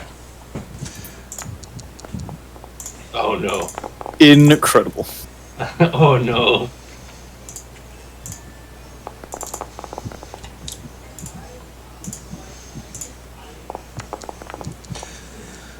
Carolina Bruin needs to make a reflex saving throw. Got the Shane luck tonight. You got that shame luck. You're playing the wrong game. You should be playing fucking... Oh. River's going to be sad. Has everyone rolled? Brassica has not rolled reflex.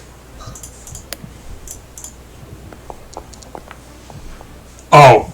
Okay, Brassica rolled in that one. Okay, so everyone within 15 feet has rolled their reflex saving throw. Correct? I believe so. Si, senor.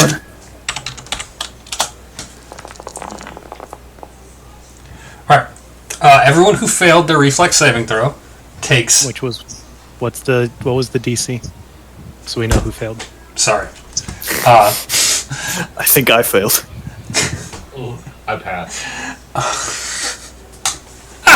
That was funny. Sorry, reflex saving throw of 15. So everyone who got a 14 and lower is taking how much? 16 fire damage as the body of Leonis Bruin, covered in these shifting runes, explodes. Everybody Do the rest of else us take half? takes half damage. 16. Oh, shit, well, I'm down even with an ad 20. Okay. So Ilvan, I don't get anything special. no. Well, she's what's not- your? So you're at negative what right now? -6. Who you talking to?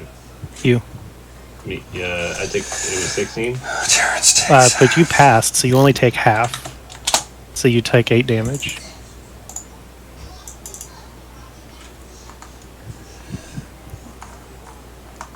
So Pathfinder has a rule where if you go into an amount negative equal to your max HP, you die. It's Yeah. No, your it's negative equal to your Constitution. Okay. negative equal to your con score. Which is why I'm trying to figure out what's up with that boy. Then I am very close to death, actually. Alright, not roll for him. Brassica, Ilvan, Victor, Kelly, Rupert, My con score is 16. Okay. I did not roll reflex for. Even though Arion? I'm surprised, Modi is not a nice DM, and my nat 20 does not even it. Well, if you were a class with evasion, you would have ignored it. All like 2 of them. Bard, and I'm having to do Colby's job here, and attack frontline. Colby was over there fighting a freaking bird.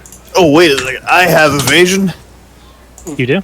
First of all, the person who's Congrats, fighting you don't take that damage. When invisible. Second Well, of I all, failed, no so one that still asks means I you to take go half the damage, front right? line. No. Decided to go rub I'm not yourself. listening anymore. On a fail, you take the whole thing. Evasion Oh. makes it so if you pass, you don't take the half. improved evasion, you only take half on a fail. Okay. Yeah, that's a really good ability.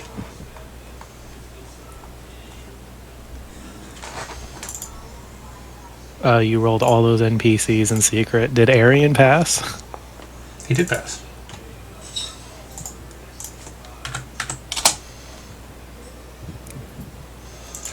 Brassica got a nat 1, if anyone cares.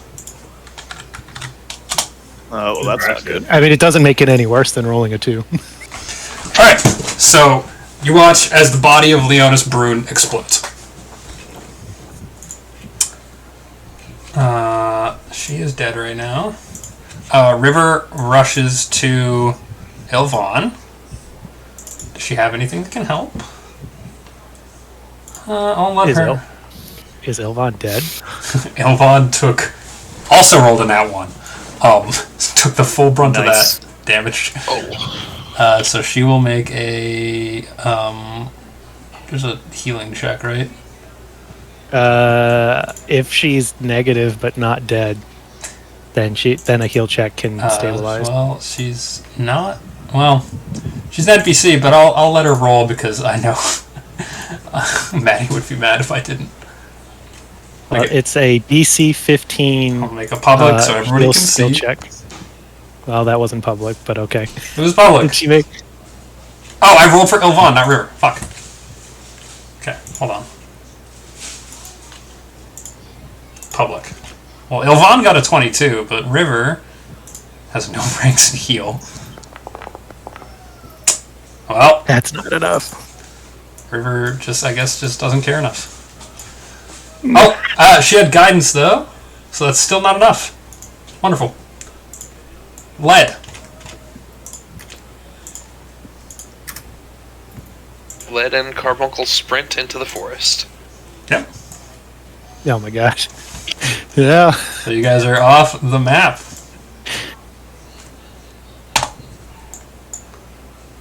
Bergen Thunderbeard rushes Did that knock down to Ilvan. angry old robo lady? Yes, she also went down. Okay. Guys, I finally have a way to contribute to this fight. Bergen Thunderbeard will also try to roll healing because, yeah, she cares. All right. She also dropped out of her rage before that, so I will take that off. Ooh, you guys also all lose Bless. Okay. Which is just if you right-click on your token, you can take the little cross off. Arion dies at the beginning of his turn.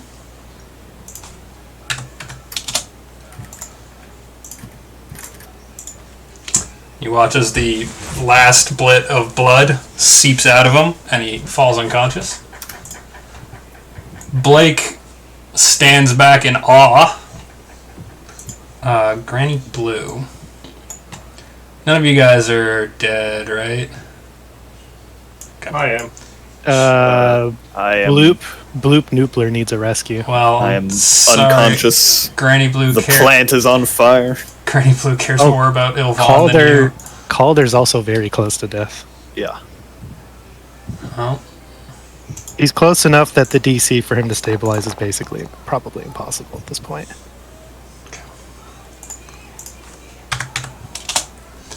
Okay. Ilvan is not dead. Brassica. Brassica is going to drag Calder over here. Cast Cure Light Wounds on you.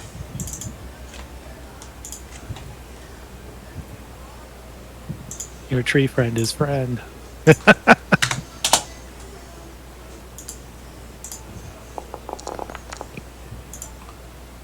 So you get 9 hit points. And are stabilized. -2. But the important thing is that you're stabilized. At the beginning of Carolina Brune's turn, runes start emanating off of her in this concentric circles. So, I don't know if we want to stay in initiative, but my plan, because she's down already, is I'm going to grab the body and just fly up until she explodes in my arms. You will have to make a strength check. Oh, It's below my carry limits. Are you sure? Superman. What's your carry limit? I can carry like 260 pounds or something. Uh, I get penalties, but I can do it. okay. But I don't care about penalties because she's limp, so she's not going to fight me. That's right. Well, It's unnecessary. 160 pounds. She weighs 350 pounds. This is just like the end of the Dark Knight Rises. Bruskill Stone Born. I can pick up off the ground 400 pounds. Alright, so you can pick her up. Let me check on. Let's see. He can't heal you, but he's gonna drag you over here. Orahik looks injured. Terrence still has a hold of him, actually. Bloop, it is your turn. Roll a Constitution check.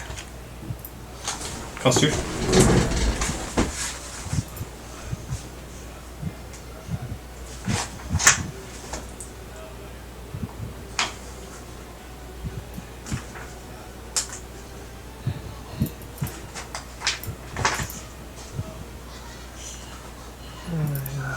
Please make a DC 10 Constitution check with -2 for your health to see if you stabilize.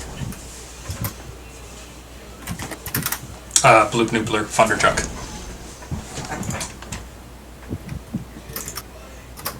Bloop Noopler, Thunderchuck?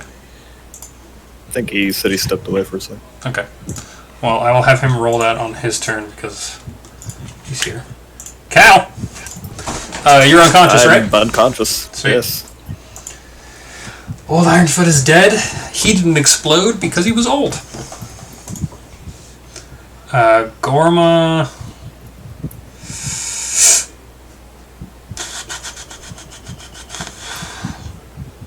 What is Gorma gonna do? Gorma's gonna back up. The guards... Theodore backs up. Bella and Donna drag the kids back. Terrence drags Orahik over here. Yeah, that's what happens. Gartrix, you just... An explosion happened in front of you. Wow. Wow. And you watch as runes start to cover the body of Carolina Brune. Oh, okay. So she might also explode. All right. I have a new plan. Nate has a new plan. Alright.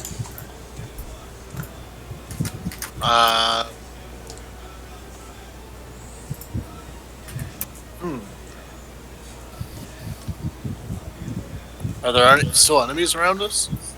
Not that you can tell. Not unless bird. Led is becoming one. Can I do a ready action? Yeah, sure. What are you readying for? Just in case an enemy pops up, I can scream at them. Alright. Sounds good. Lauman, it's your turn. All right. So there's no rules for this. So hear me out. rules. I would like to dive on the body. I want to dive on the grenade.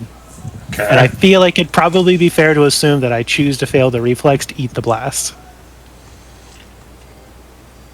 When shield with my body. To at least like make it so it's not an area because it's not an open explosion, it's all into my body. I'll say that the explosion has a less force and affects a smaller area. That's good enough for me. I mean, he's going to try to do this anyways, but I figured there's something mechanical anyways. Alrighty. So that's what I do. I throw myself on the body because I know what's coming. Alright, so you just dive onto the body. River sees you do that, and she grabs Ilvon and tries to dive into the wagon with her. Let's make this a strength check. Die! Well, that's not great. So she doesn't. River makes it in. Or actually, I'll say River does not make it in. And will choose to also cover Ilvon's body with her own. Berg and Thunderbeard, seeing that, does the same thing. There's just a big pile of people here. Arion takes another 5 damage. I thought he was already dead. Oh, yes, but I'm tracking it because it's funny to me. Oh, it's to see how far you can tank him. Yeah. Blake does just kind of stares slack-jawed. Granny Blue sees them do that. She has a spell, I believe. I believe she has a spell. She may have a spell. Nope. Granny Blue's just gonna fucking bolt. Braska drags you back a little further. She can't heal you anymore. Carolina Blue Brune explodes. Everyone within 5 feet? 5 feet? 10 feet. 5 feet. 20 feet. 30 feet. Yes, everyone within 5 feet of the explosion makes a reflex save, which is only... So Arian fails his because he's unconscious, and I fail mine because I dove on the grenade. Yes. So, Lauman, you take 18 damage to the chest. 18 fire. 18 fire damage. And Arion takes the full 18 and goes to negative 35. Is he dead yet? Holy shit.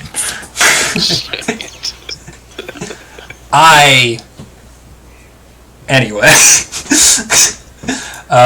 And with that, we will end our combat. Oh, and the music stopped too. It was awesome. Experience distributor. The Mantis Lords can stop playing on repeat. I love the Mantis Lords. Great song. Also, don't say that. I might have to take it out because of the thing. No, you don't get the XP for killing Ilvon. I'm sorry, guys. Yeah. I'll give it to you guys. There you go. Alright. So, these two echoing explosions. These wagons are pretty fucked.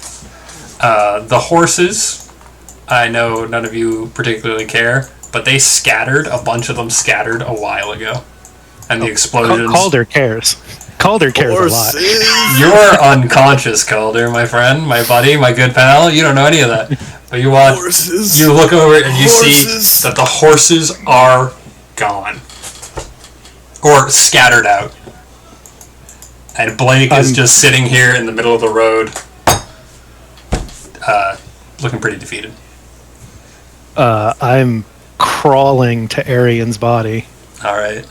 Being singed and blown the fuck up. Crawling to my dead friend. Who's at negative 35, very obviously dead. Smells like dinner. I'm still going to mourn my friend.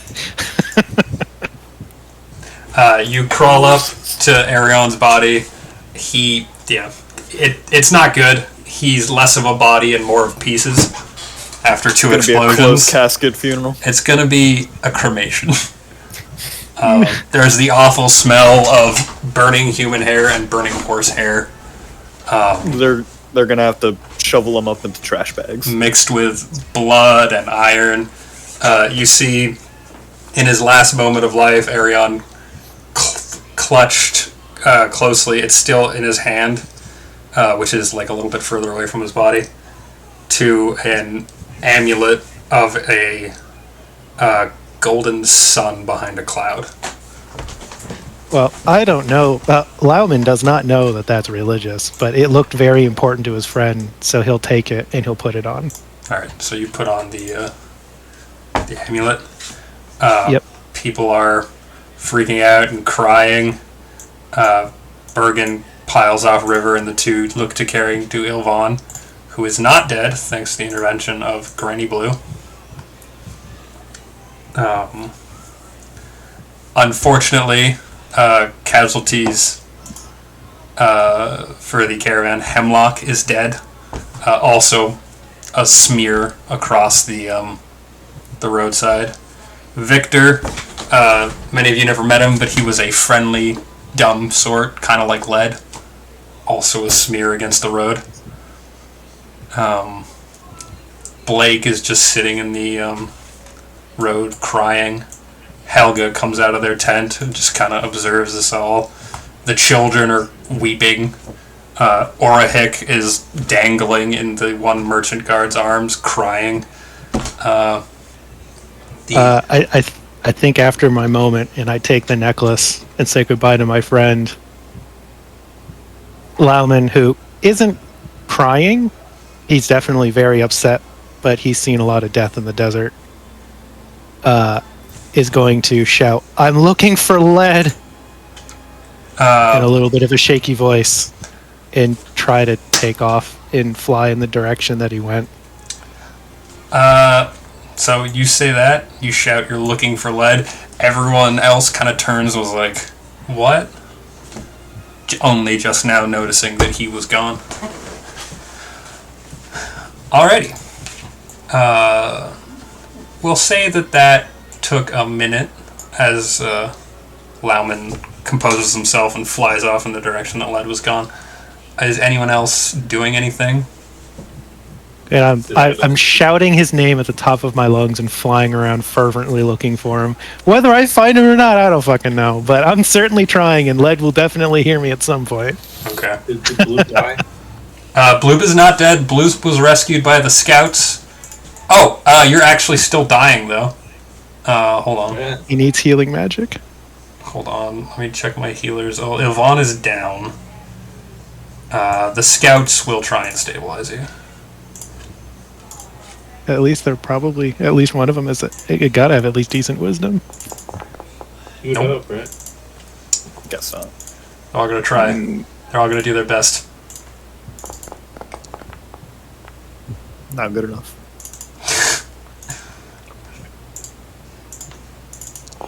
This is the end for Bloop. That was almost Not a nat good 20. Hold on. Brassica will come. That's it. Brassica. Brassica. Heal thy That one. Heal thy neighbor, Brassica. Oh my god. Who else can even fucking heal? Dead.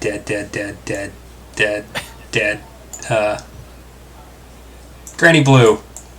She's on healing duty right now. That one. No, she has a cure light wounds that she can use. Spell failure.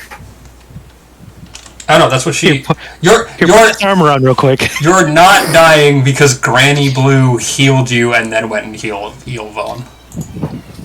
Wait, no, that's not right. So yes, she still has the cure light wounds. Sorry. Yeah. A lot of stuff to track.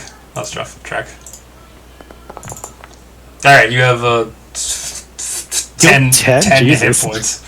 Welcome back to the world, Bloop. Yeah, you look up and you see this old woman, cataracts in her eyes, wizened face. She's not trying to hide it anymore. She was obviously once a prisoner. And she puts a hand on you, and the light... It's different than the light you've been seeing throughout this fight. You see it's like a sickly red light pours out of her hand into you and knits up the wound. It's not comfortable like the healing magic you experienced before. It's painful, but then it just kind of... It seems more intent on stopping you dying than it does making you feel better.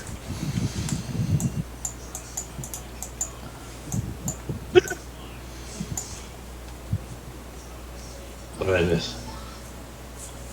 If you look around, you see Arion's body. You see Hemlock's body parts. Horse is dead. The tree is dead. No, Brassica is alive. She's Oh. trying to help you. Okay, the brassica is the tree. Hemlock Yes. is not the tree. Hemlock is a smear across the ground. And while you guys kind of think about that, we're going to transition to somewhere else.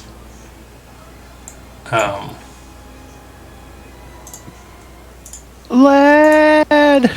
We'll just come to the map. Lead. Lead! There's been someone holding your hand for a little while, and two of you, this Raven and Carbuncle, have been jogging through the woods. Stranger danger, Ledge. You hear the sound of boom, and then a much more muffled boom behind you. Where are we going? You say that, and you watch as the figure of Phyllis appears, bedraggled, a little bit of blood on her forehead, and she turns towards you, and you watch as she looks at the sky, and then she looks back towards you, and she says, "Led, you have friends, okay?" Yeah, they're back there. No. And she holds her hand with the ring out, and she touches you on your shoulder. You have real friends, Led. Okay?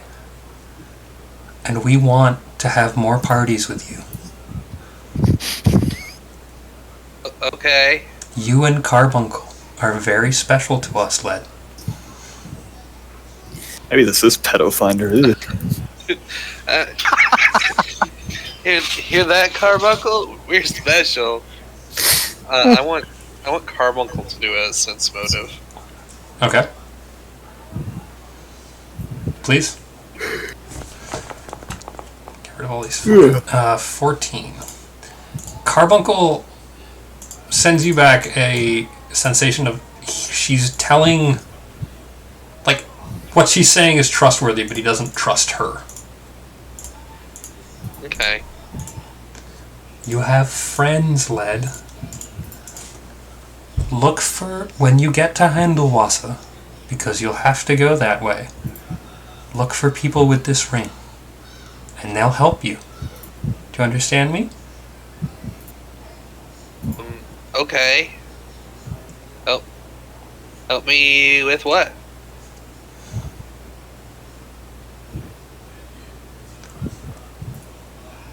She stops.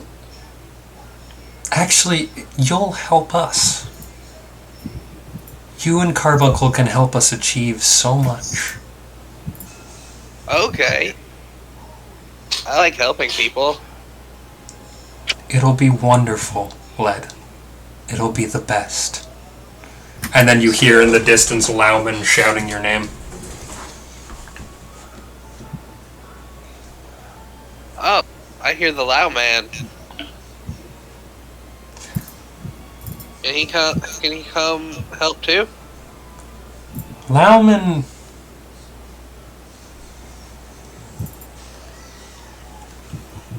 I'm sure that he'll be helpful. He's more than welcome to come. But when you reach Handelwasser, not now, too much has happened.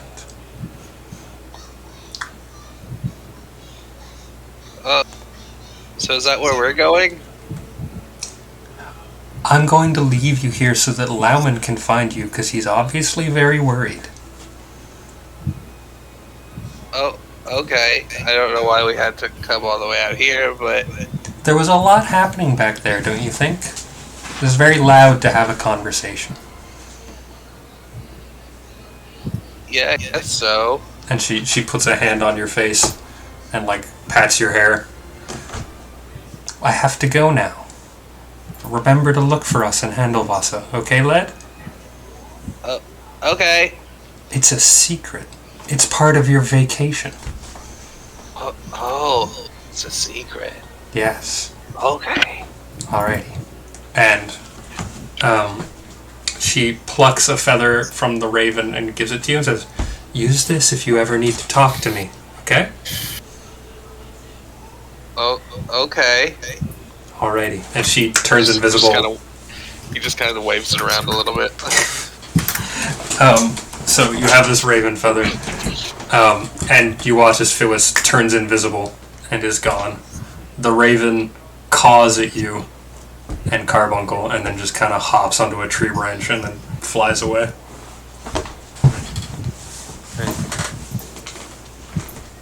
Then my attention gets drawn back to shouts for my name. Yeah. Oh man! Yeah. Oh man, I'm here! And with him calling to you, it's pretty easy to find him. All right, I will swoop in.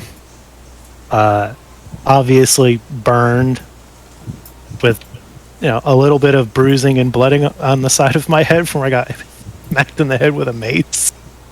Yeah. Yeah, you look like hell. Are you okay? Yeah, I'm fine. You don't look so good. Are you sure you're okay? Yeah. Why did you leave? I don't know.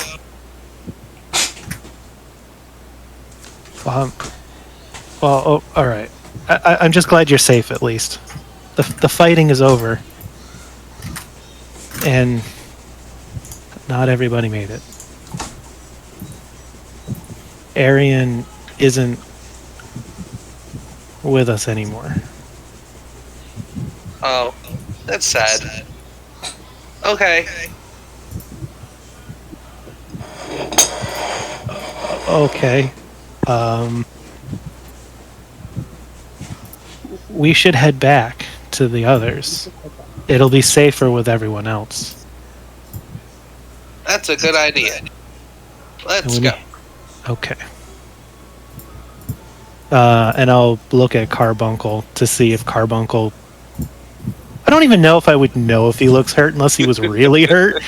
Does he look like normal weird or damaged weird? Carbuncle still has this shimmer of energy around him from when Led had to cast Major Armor on him. And it looks like he hasn't been hit at all. Okay. Roll me a perception check.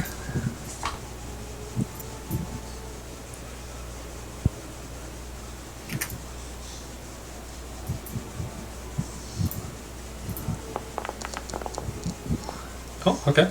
Oh, shit, alright. Normally, when Carbuncle is just walking around, he has... his top mouth is open and his tongue is kind of dangling out a bit, and his bottom mouth is, fully open with his tongue, lolling straight out of it. He has... and you think about this for a little bit, for about half the day, he has been holding his top mouth completely shut.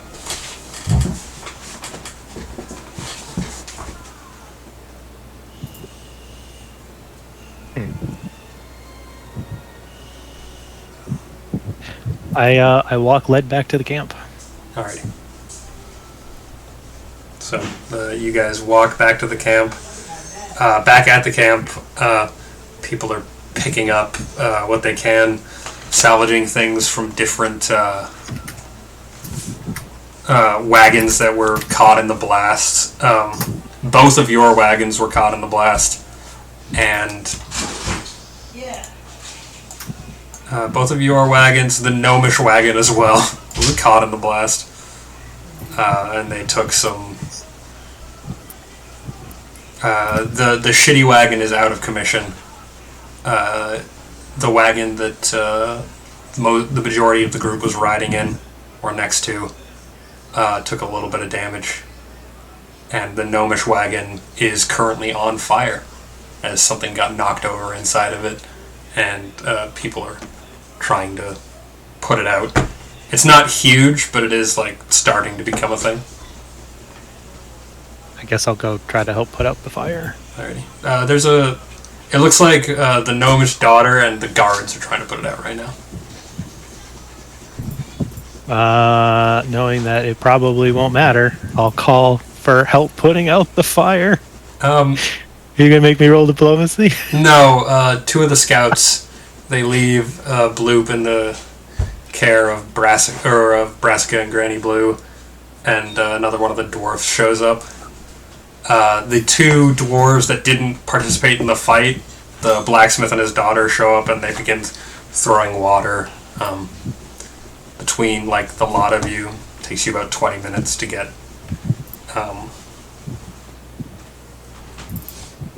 the fire put out, but it doesn't spread to any of the wagons. Okay.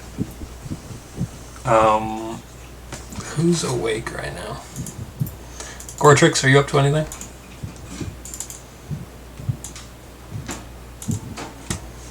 Gortrix? I said I'll be helping out if people need it. Okay, so you were probably helping fight the fire. Bloop, are you up to anything? I'm gonna go find my compatriots and make sure everyone's okay. River is standing over the unconscious form of Ilvan, doing her best to, like, assist the people assisting Ilvan. And Goratrix looks to be, like, helping put out a fire. Ilvan is down. Ilvan went down and was healed. So she is not dead. My bardic performance does not go down, or I went down, so it does go down. Yep. What time of day is it? You guys, it's probably like an hour and a half since you stopped. This fight didn't even take a minute, so It's nighttime.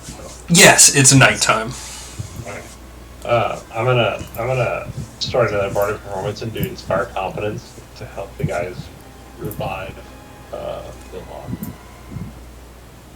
For healing checks? Okay. Yeah. Alright, so you do that. There are a couple people that are scratched up and injured, so this kind of helps bring people up. Cal, you're unconscious. You watch as the gnomish family is taken into one of the tents that was set up, and they're like tied hand and wrist, and just like put in a circle with a guard posted on them. There's some pretty obvious tension between the people in the caravan now, as it looked like suddenly a whole bunch of worshippers were fighting enforcers in their midst.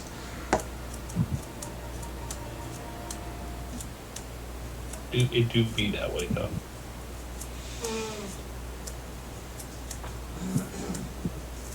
It do be that way.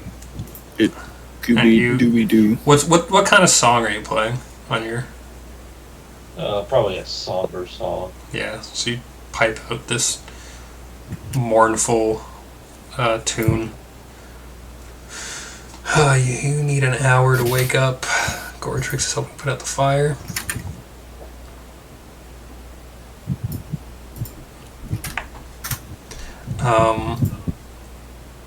Lauman, Goratrix. Yeah. When you are done putting out the fire, you see Blake approaches Lauman.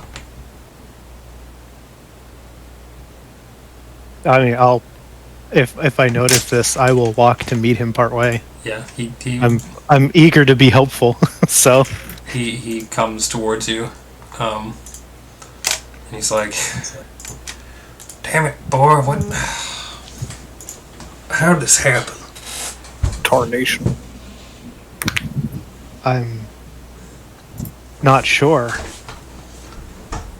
It seems that it seemed like those two were,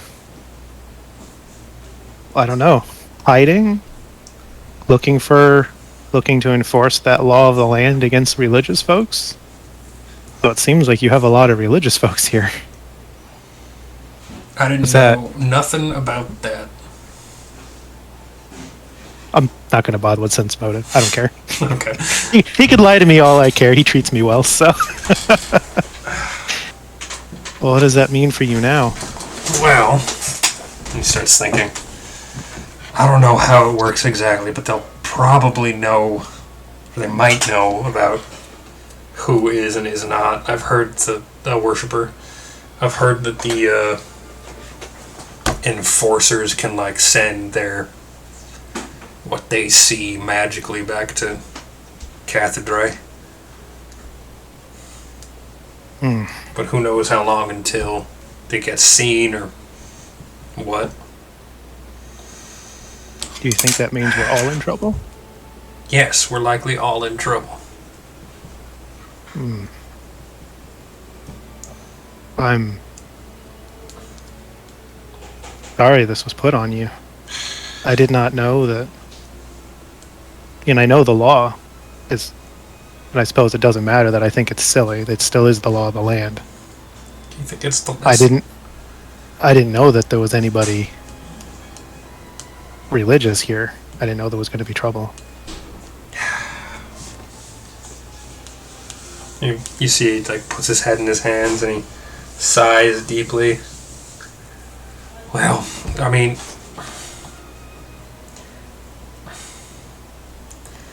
I think maybe we can play it off like this.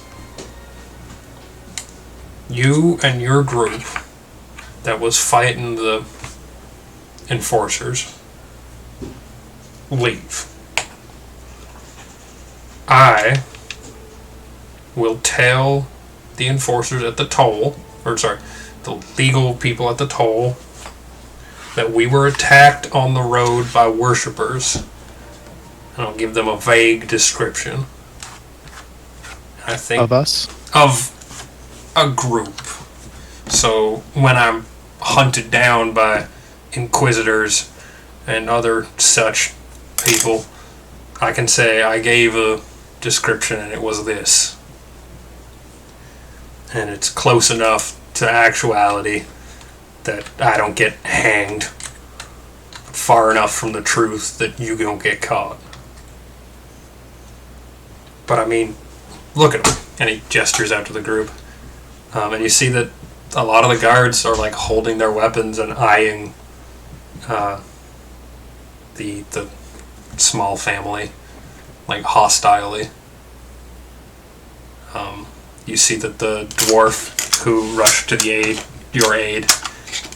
Arion's aid, has a hand on one of her axes at all time, and is like her eyes are darting around, looking for escape routes.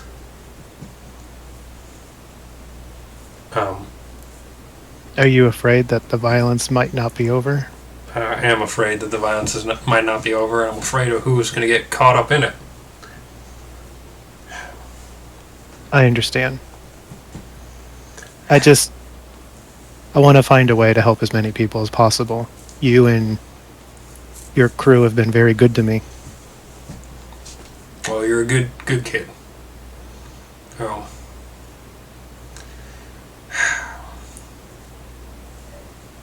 Do you have any idea what happened to Phyllis? That was the gnomish wife. She had some kind of ring that made Arion very upset.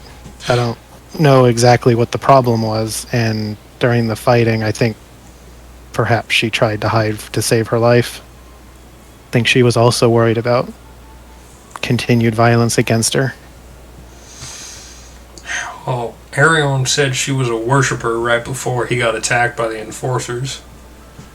Maybe it was a religious dispute? I'm not sure. The husband is still here. I could try to talk to him. We're friendly. Alright. Yeah, try and see what you get out of him. I'm going to send Theodore and Gorma to go see if they can get a handle on some horses. And then send you all on your way. If you want to try to start getting things set up to send some of us on our way, I know Calder is very motivated to leave. He had me asking people questions to see if I could try to help him make a deal to purchase some horses. What, the fella on the ground over there by the tree? Yeah. I don't... He should wake up at some point soon. Yeah. But if you want somebody to help wrangle those folks up to leave, he is certainly very motivated to help in that goal. All right.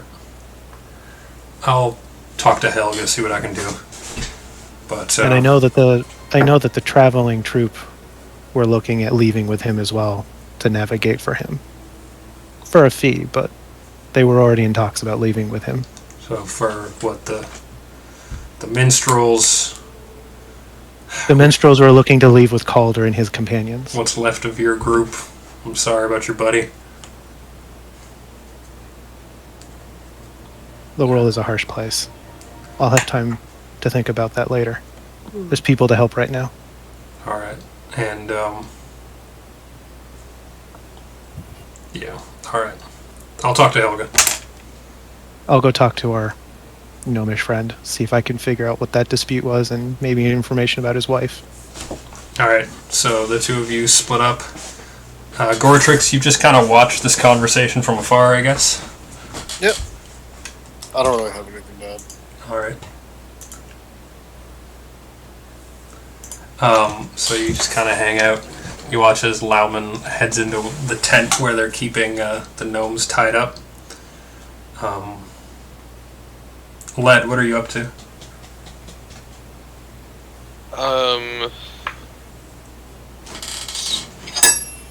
He would want to help wherever he can. He was helping with the fire before. If lead goes off, would Lauman be like, no, with me? As long as you're in the camp, he wouldn't feel the need to be like, "Where are you going?" But you get a sense that he's occasionally checking to see that you're there as he's trying to make sure you're safe. Okay. He doesn't care what you do in the camp. He just cares to know that you're safe. In that case, he's just helping the people that are helping the unconscious ones. All right. I guess since they've got them all kind of lined up, it's mostly just the family, the odd little worshiper family that is helping with the unconscious, as any of the guards who went unconscious died on impact. And the only unconscious people right now are Cal and Ilvon. So you see the worshiper family looks up as you approach. They don't say anything, they just kind of tense. Hi, I'm Led. Do you guys need anything? You watch as the dwarvish woman kind of narrows her eyes at you, but the old woman, Granny Blue, leans forward. Why, yes, young man. Come, why don't you see if you can help put some bandages on these two? We have some cool cloths that might help too. He goes quickly to work. Alright. Let's see. With his no ranks +1 heal. Excellent. Yeah, so she just kind of tells you to put a cool rag against their heads and hold it there as you're doing busy work. Mm-hmm. Bloop, what are you doing? I'm still playing my song. Okay. It's +2, by the way. Okay. Good to know. Okay. So, Lauman, you head into the tent with where the gnomes are being kept. You see the two elvish twins. These two female mercenaries are. They're not on. They don't seem to be like on high alert, but they're definitely not friendly in posture. I was hoping to talk to them. Would you be able to watch from outside the tent? I'm sure they wouldn't be able to make it very far if they tried to get out of the tent and past you. They share a look, and then One of them, you're not sure which, just kind of shoots a thumb back and is like, get on. And opens the tent flap for you to go in. Okay. I'll go inside the tent. You head inside the tent. You have to stoop to get in. I comfortably fold my wings. There are 3 children here. 2 that you flew around earlier in the day that are just like crying. There's snot going down their faces. They're terrified. You see that there is another young adult gnome. She is holding like a baby gnome, which is tiny, so tiny, in her hands. Or in, like, doing the best she can with her arms, her hands tied together, just kind of like holding it. And Orahik is silently weeping. His shoulders are shaking, and he's just kind of staring at nothingness. I'm gonna give my last ration to the oldest one that's holding the baby. Okay. She just kind of nods a thank you and does her best to chew on it and see if she can feed it to the baby. And then I'll put my hand on my friend's shoulder. It's me, Lauman. He doesn't look up. He just kind of keeps staring. I think you know that I've been trying to help you and your family, and I want to keep helping you and your family. But if you could answer some questions that could help me do it. He doesn't seem to respond. Roll the diplomacy for me, please. Oh boy. Any circumstantial bonuses for all the effort I put into that fight for them? I'm not going to give you negatives. Okay. Sorry guys. Ooh. You say that, and he doesn't seem to respond. The gnomish children kind of look up. One of them kind of snivels a little bit, but doesn't say anything else.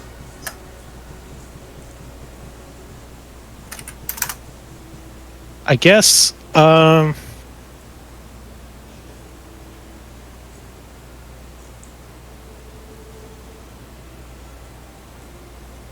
Yeah? I guess I'll take a seat next to him Okay.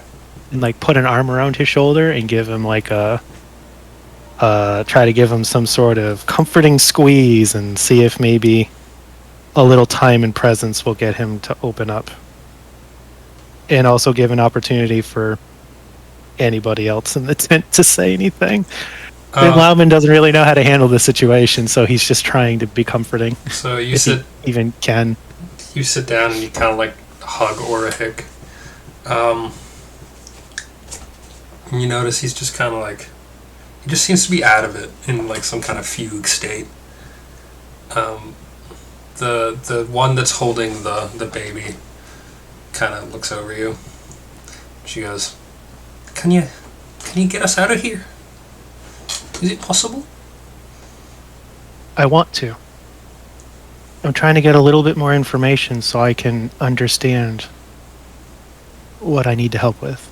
Her eyes flicker to her dad. She's like, well, what do you need?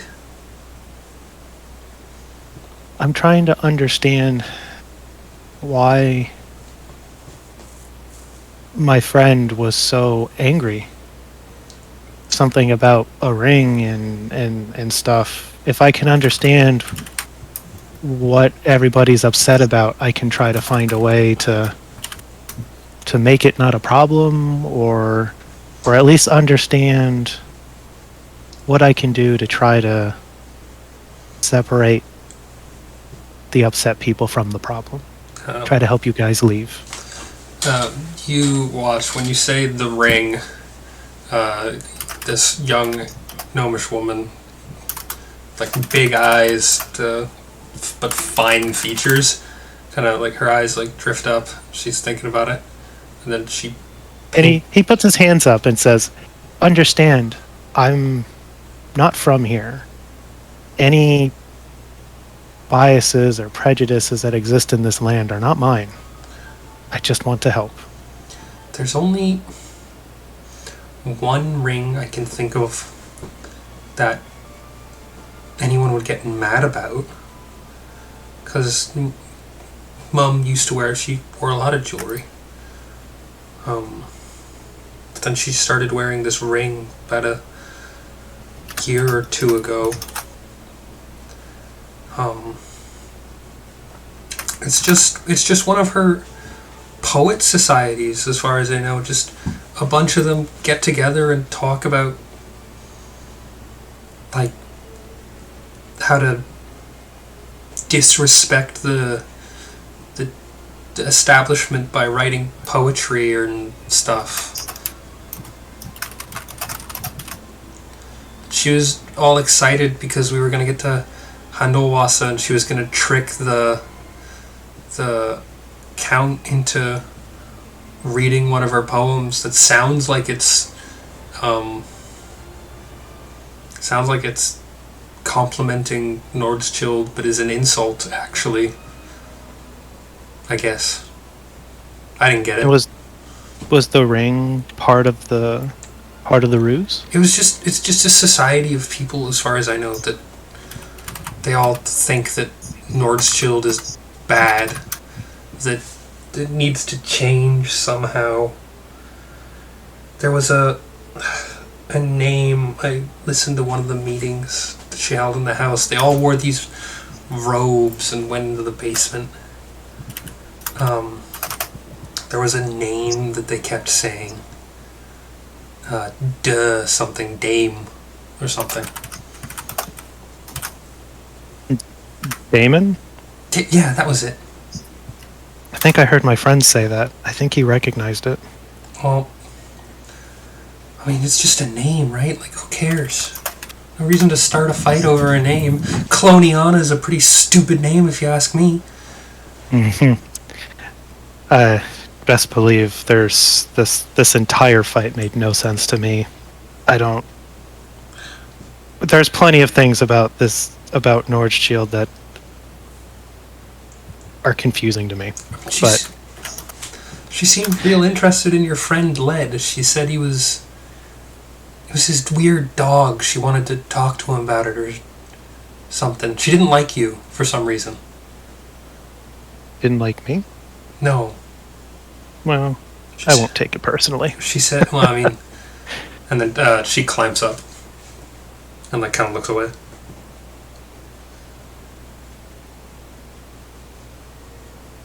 Anyway, she said what she said wasn't flattering, but I mean, if this was all a fight over a poets society, and then my friend, your friend called her a worshipper, and then started fighting the enforcers. My friend, while he can sadly no longer answer questions,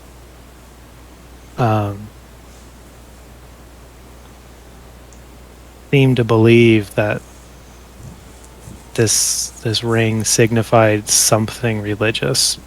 I don't know why he would think that, and I don't know what he thought. Well, there was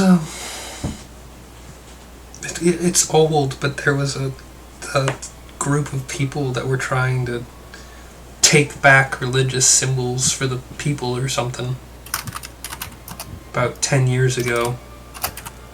And then they were all rounded up by the enforcers. But maybe it's something out of that? I don't know. Maybe.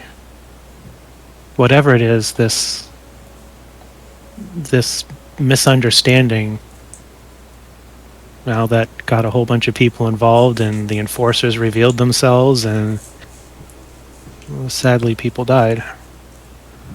Maybe if I can get to the bottom of this misunderstanding, I can help you guys leave. That would be nice. Roll a diplomacy check. Sure.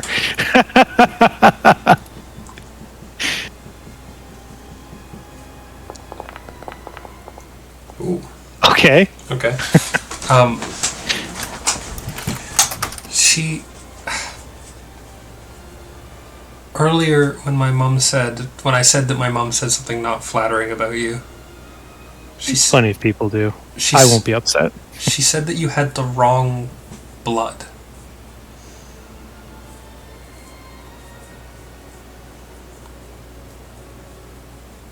Well, I might, and I don't understand. She just looks confused at that. She's like, huh? I'm a little bit different than my parents, and we don't know why. So maybe your mother knows something I don't. That's part of why I'm in this land. She hands off one of the baby to one of the children, and she puts a hand on your shoulder. It's like, it's okay to be a little bit different. Oh, I'm not concerned so much as interested. Oh. I want to understand why, so I can figure out if this is good or bad. I don't know enough to know either way. Well, we don't know anything about why this started, or why they even locked us up. I'm trying to get to the bottom of that. I was just hoping that maybe, with the information that you've given me, maybe I can speak on your behalf and clear up some of the confusion. And maybe the confusion is the only reason you're here. And if it's not, then I'll know enough to do what I can to help. Was your father also a member of this poetry society? She looks over at her dad, who is still just staring. No, Dad's always been... He's nothing without Mom. He always has been. He's like, okay. He's lost whenever she goes away.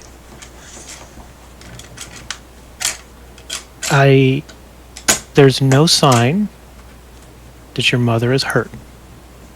But she's also not here. And it would make sense, given everything that happened, that she'd want to hide from danger. Maybe she's trying to find a way to rescue you. If she reveals herself to you, ask the guards to speak to me. Don't say that she came out. I would hate to put her in danger. It just, maybe if I could talk to her, maybe I can help try to find a way. There's anything I can do, anything that'll help me help you. That's all I'm interested in. I have no stake in any of the weird conflicts of this land. All I see are people who treated me well being treated unfairly. Thank you. I know most people would, if you heard about worse, we'd write off the whole family. Where I come from, there is no persecution for religion. It's been strange to me to even hear about it. Well, it must be nice. There's other dangers in the desert, but I feel that, by and large, good people are treated as good people. So yeah, you say that and Coloniana thinks about it.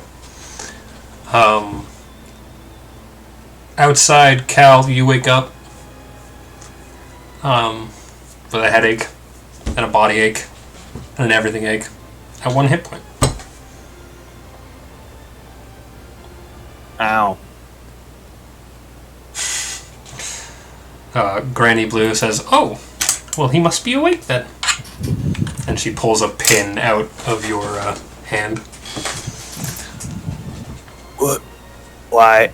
Who? What? What happened? The enforcers exploded. Oh. Well, where's everybody else? Actually, Actually, where am I right now? she just kind of gestures to the area you guys stopped in. You're really not that far away from where you fell over. Maybe Okay. like 10, 15 feet away, where they've got you and Ilvon, and they're just bandaging them up. Okay. Where's everyone else then? You look around. Where's everyone else? You don't see me. Yeah, Lauman is not visible right now.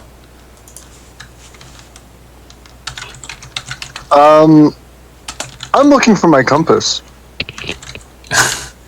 Give me a perception check, baby. I'm gonna go to all of the. I'm gonna use the chance right now while everyone's distracted.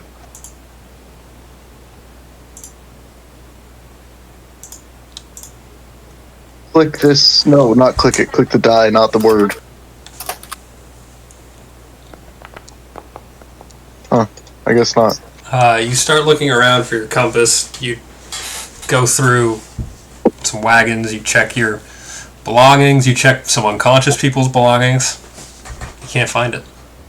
Also, if I see the gnome dad, I want to detect magic on. Wait, no. When I did detect magic, was he in one of the cones? He was in one of the cons. He didn't light up, did he? A bunch of stuff on him lit up. He's a gnomish inventor. No. But did he himself light up? Like he has a spell cast on him?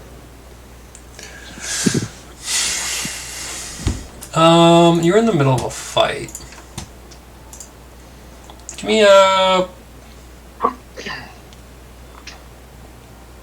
me a use magic roll. Or no, knowledge arcana. I don't have a rank on that. Let me look at your sheet. What do I want you to give me? Give it. What you should did 10 minutes ago. Yeah, okay. We'll say right now we'll say use magic device. Is what we'll say.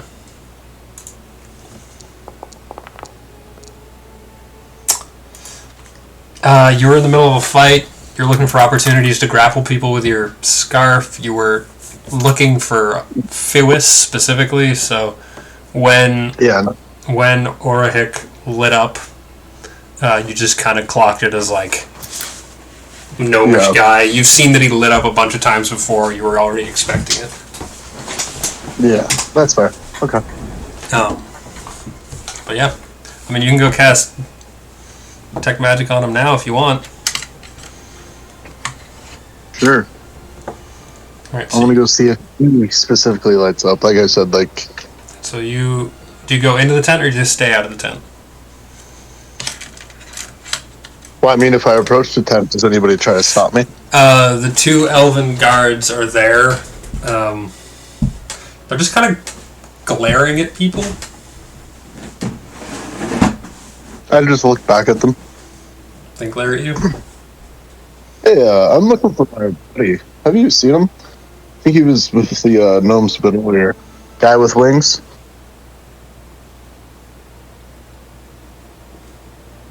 Yeah. Has he been by here? Maybe. Would you tell me if you saw him? I might. Are you going to? Maybe I will. What's it to you? Well, I mean, I asked, and you haven't told me. You're sitting here playing this game as if you're going to tell me. She looks over at her twin. Her twin rolls her eyes.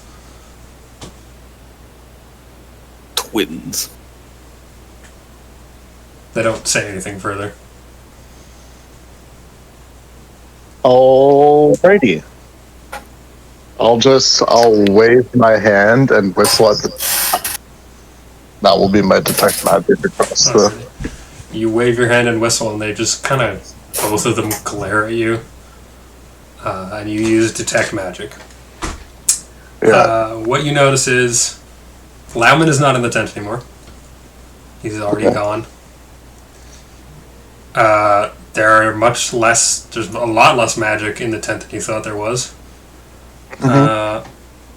There's one item, and you sense that someone has a spell put on them. There is an enchantment in the. There's 2 enchantments. One of them is on a whole person.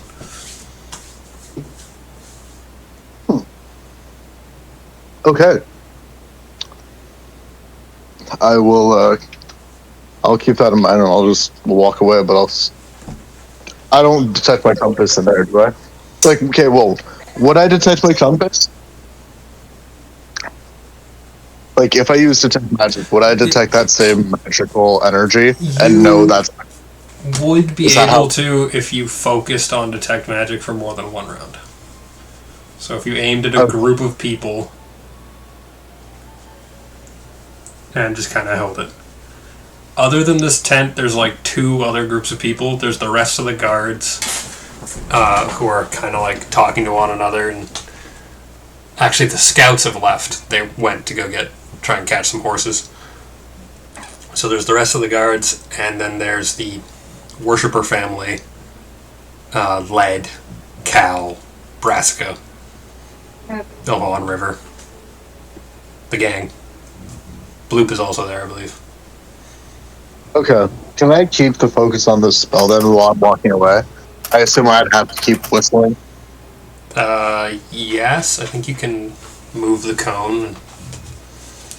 Sure. Yes. Yeah. So I just like to hold the focus and see if I do pick up the... Which group are you holding it over? Would I also see what spells are active, or You have to is that a... put detect magic in the chat, and I can tell you more specifically than that. I guess. Unlike D&D 5e, I don't have all the rules to Pathfinder memorized because there's a billion of them. What are you trying to figure out? Detect magic and whether you see if spells. But So if he concentrates on it, he can make spellcraft checks to identify spells. spellcraft, that's the one. Anyway, post it in the chat. Let me see it. No, it's all good. I'm not trained in spellcraft. I'm not going to do it. You're not trained in spellcraft. You're a spell user.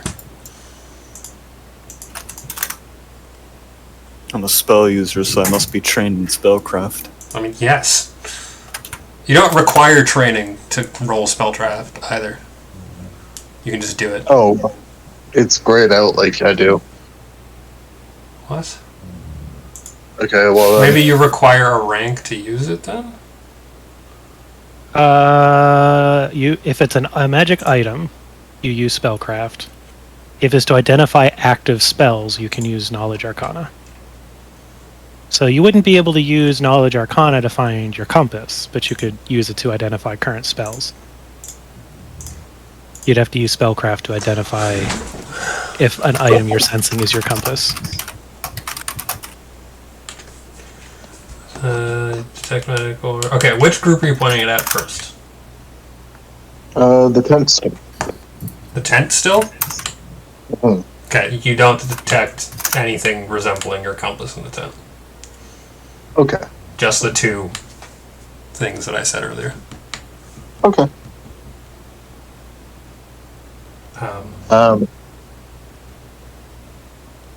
I guess I can just, like, keep whistling and I mean, it's walking a with it. cantrip. You can literally just cast it at will.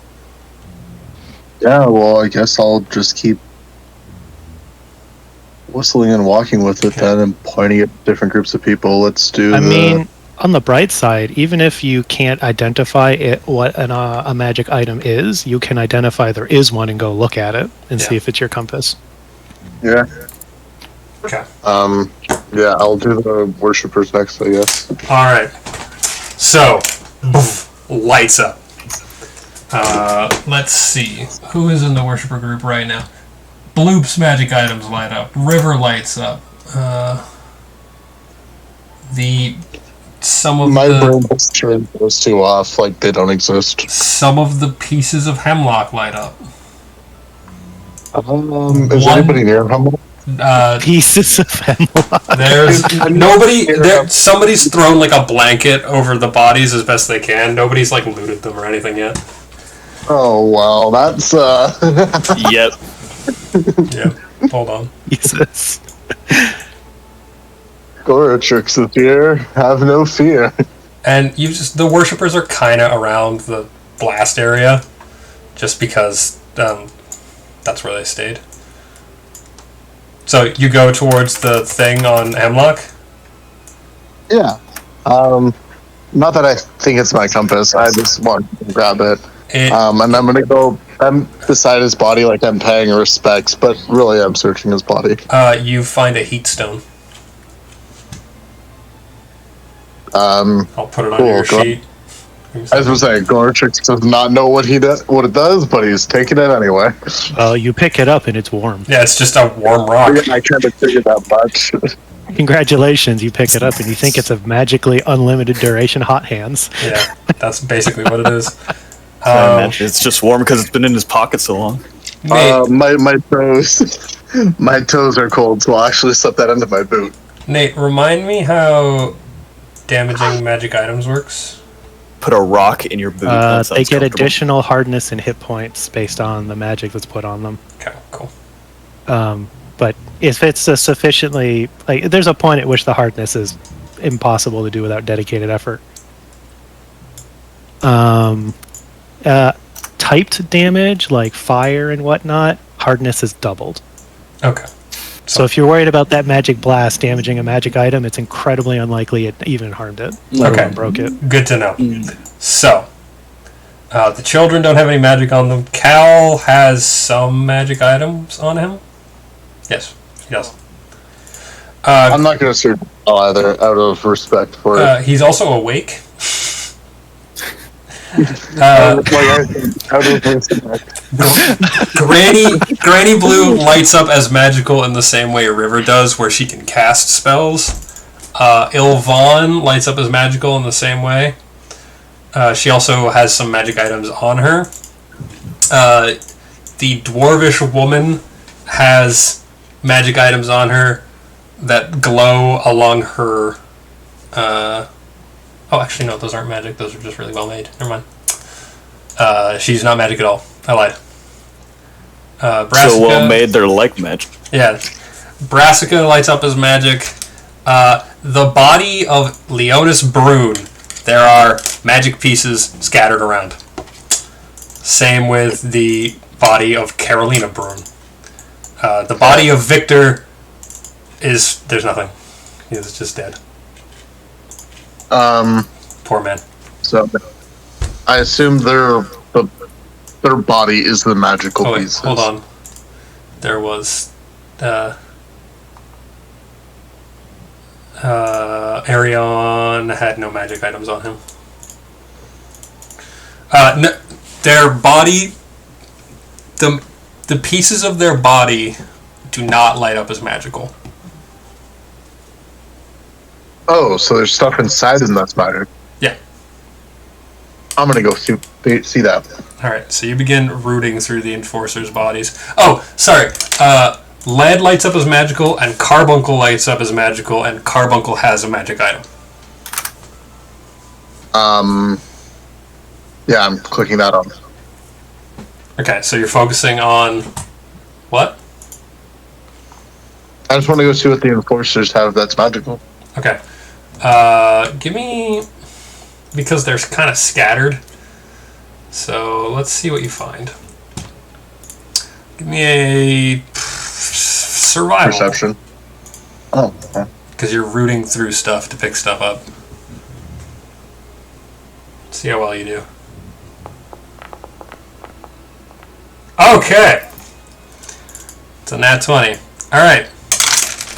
You kind of start picking through the enforcers. You find... I get eagle vision. At the epicenter of Leonis Brune's explosion, you find a cracked brass core that emanates some magical activity, but is, like, destroyed. looking around, you see the end of the mace he was using is magical. And as you kind of like piece it up, you find that you have a magical mace. His other arm, which scattered a few meters away, you check it out. You find that it is a box repeating heavy crossbow. The armor, his chest piece, just kind of shot off him, is a magical chest piece. The cloak that he was wearing, which was shot off behind him, is a magical cloak. He had a wand which kind of sticks out of the ground. Yeah. So nat 20 will get you. And then the other body, you find the same core, which is broken in the same way. Stop for a second. Yeah. Mace repeating. I will add these to your sheet. Calm down. Oh, okay. The piece of metal that she was using to stab Arion with over and over again is a long blade that lights up as magical. There's no hilt for it, but there's a long magical blade. And again, her chest piece that she was wearing that just shot off her is magical. Her potions broke in the explosion. They didn't lose their magic, they leaked into the ground. No. Can I slurp them up? No. Okay. Okay. So I'll add these to your sheet. Is there anything else you'd like to be doing at this moment? Where did you say I could also point the... There was another group. I also said... I added after you got excited about the Enforcers shit that Lead and Carbuncle lit up. But there's the group of guards. Yeah, no, I heard about Carbuncle and Lead, and I just ignored them because I'm not gonna. The guards, I'm not gonna fuck with. They can be fine. Are there other like wagons or anything I can point the detect magic at? Yep, you can walk around this whole camp. Yeah, I'm gonna keep doing that and just detecting magic, and then going to go inspect the magic stuff. Like, depending on what it is, obviously. Like, I'm not going to be, like, super obvious that I'm, like, if you're wearing a necklace and it's magic, I'm not going to walk up to you, grab your necklace, and be like, oh my god. Like, I'll scout around, and if it looks like it's my compass, then I'll go investigate. Alrighty. Well, you investigate. There's a few magic items, but none of them turn out to be your compass.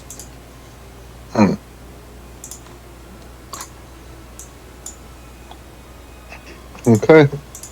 Appreciate it. You're welcome, I guess. By odd compass, you're not in my inventory anymore. It's unfortunate.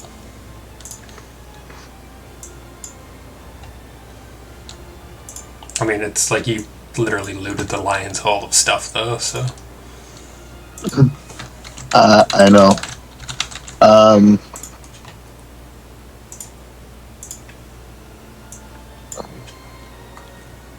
I don't know what I'm gonna do with all this stuff.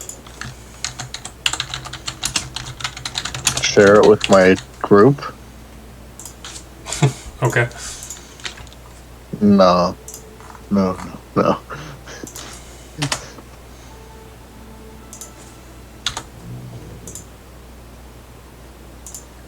Maybe. Okay, so that's all the stuff you found. Alright, so that you guys watch as Goratrix just kind of starts looting the bodies and then wanders around the camp. I would like to make a stealth check to make it look like I am paying my respects. Okay. Or would that be That's a disguise? sure. Give me a stealth check. Give me a bluff check. I like bluff for this. Cool. If anyone cares to beat that. So, Cal, that's where everyone is.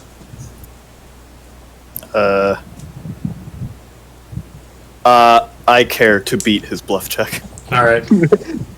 You can't keep getting away with this. Sense You motive. can't keep getting away with it. Sense motive. Sense motive.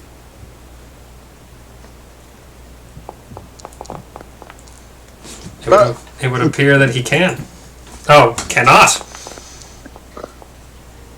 So you watch, and then you're not sure about it for a second, and then you watch him try to stuff a heavy mace into his backpack. Alright, I'm going to limp my 1 HP ass over to him. Alright. You crawl up, you start limping towards him. Oh, thanks for the heal there, Granny. What's her name? Granny Blue. And she smiles Granny at Blue. you. Oh, I really can't thank you enough, but I have some business to attend to if you don't mind. I really like your ring. Oh. Okay. Sense motive.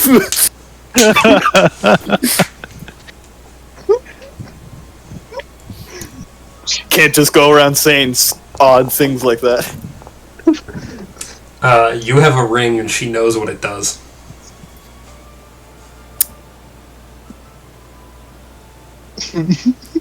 Steel's eyes just went wide. Alright, I'm going to... Alright, fuck Goretrix. I'm gonna come in close to Granny. Okay. Granny, I'm gonna say this quietly. Yes, dear. You can't tell anyone around here who I am. Who, Okay? who would listen to old Granny Blue? I just look. It's just very important that I don't get found out. Okay? I mean, I can trust you, right? You seem like a good sort. She leans in close, and then closer, and then she gives you a kiss on the cheek. She's like, "You're a good boy."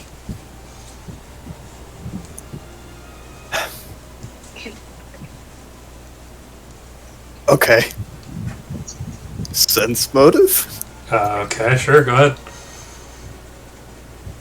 I don't like strange old women. She's an old woman, and you're afraid of her. Yes, she keeps speaking in riddles. Oh dear, Ilvaon's fallen over. And you see, she has these huge cataracts. Like, there's no way she can see. But she walks directly towards Ilvaon and crouches down next to her. Okay, well, I gotta get the hell out of here. I'm gonna go to Goretrix.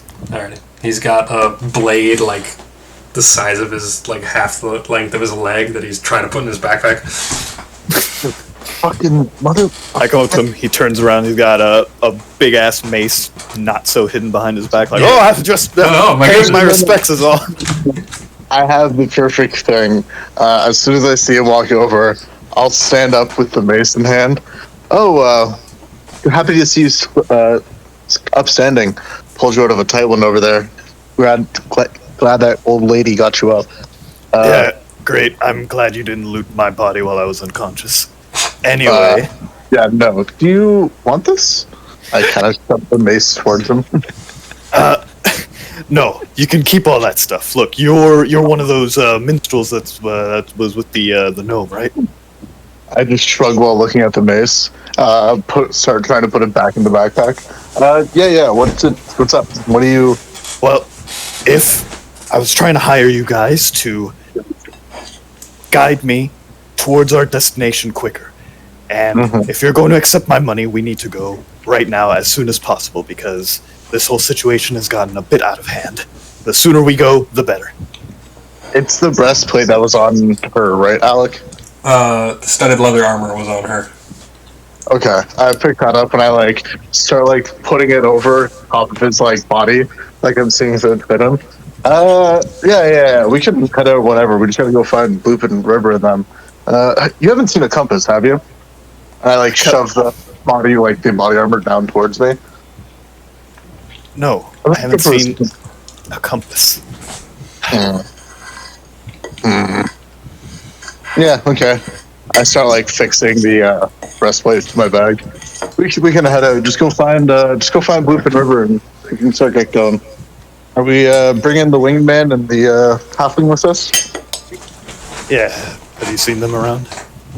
Yeah, one's right there, and I like kind of like I jab his thumb over to him without looking. Well, not him. The one that can actually think.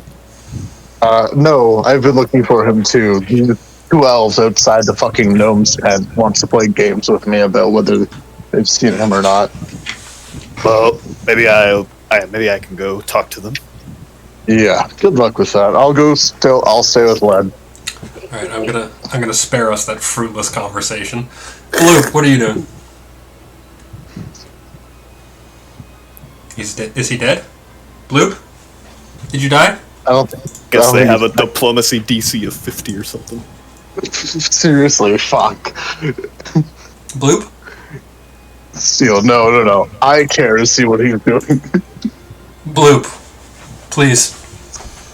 He fell asleep too much Epcot today. I heard him. He made a noise and you guys interrupted him. It was just. Yeah, see? What are you doing there, Bloop? I was actually gonna try to go find Cal. Okay, so you see Cal and Goratrix have a quick conversation and then split off. Apologies if I don't talk much. I'm bad.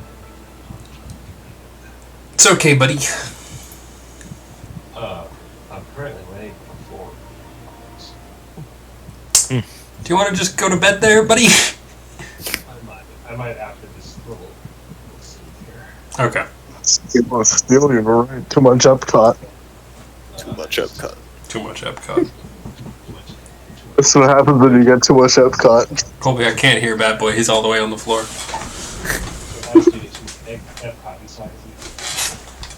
Gross. All I heard was Take Epcot instead of you. So yeah, I'll go up to Cal. Alright, you limp up to Cal, who is also limping around. I'll look at him and I'll look around at Steve and just I'll say so I believe our conversation got cut off. Anyway, I had just a deadpan tone. Like just like nothing ever happened. Yeah. So, what is this? We were discussing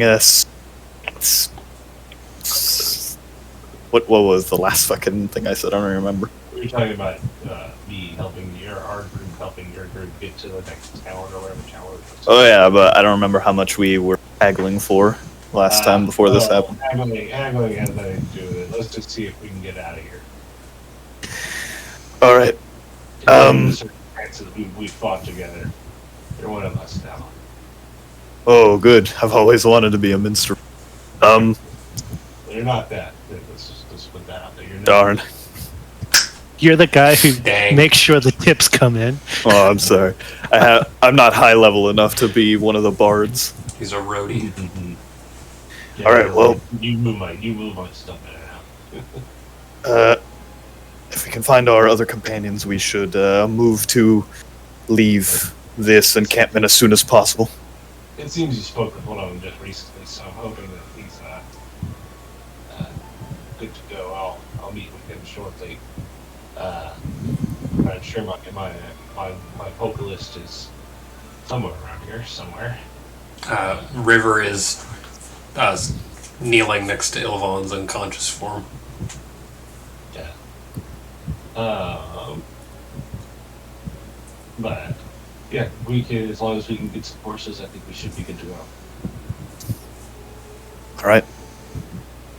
Alright. Lauman, where are you at?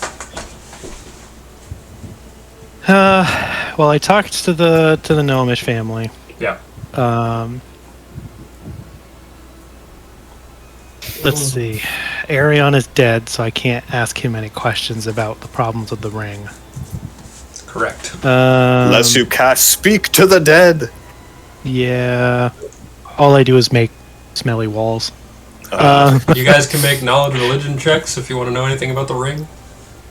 I don't have ranks in it. No, muffin. I have knowledge dungeoneering. Does that help? No. Damn. Trying to think.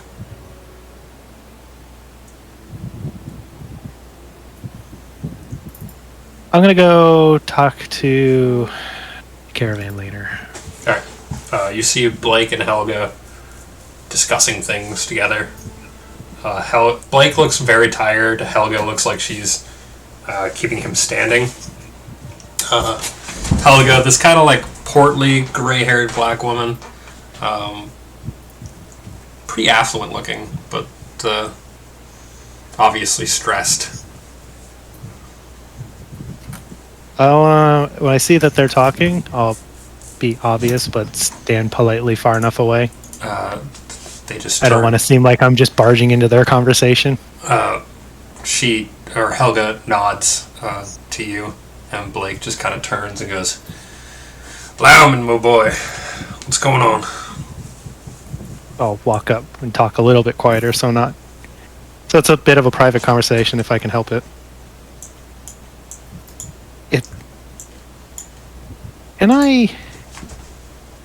Why are the gnomes under guard in particular? I think that was Terrence. He made a value judgment and said these guys seem to be on the losing side of the fight and you guys won, was what he said. You see, he's got his he's holding 3 fingers to the bridge of his nose. He's got his eyes shut. I see. So they're sort of being... Right now it looks like they're kind of associated with the Enforcers. I don't fucking know. I guess. Would you have any... I mean, it seems like we're trying to make an effort to separate potentially violent factions for the benefit of everybody. Does that mean that you would also prefer to not be traveling with the gnomes?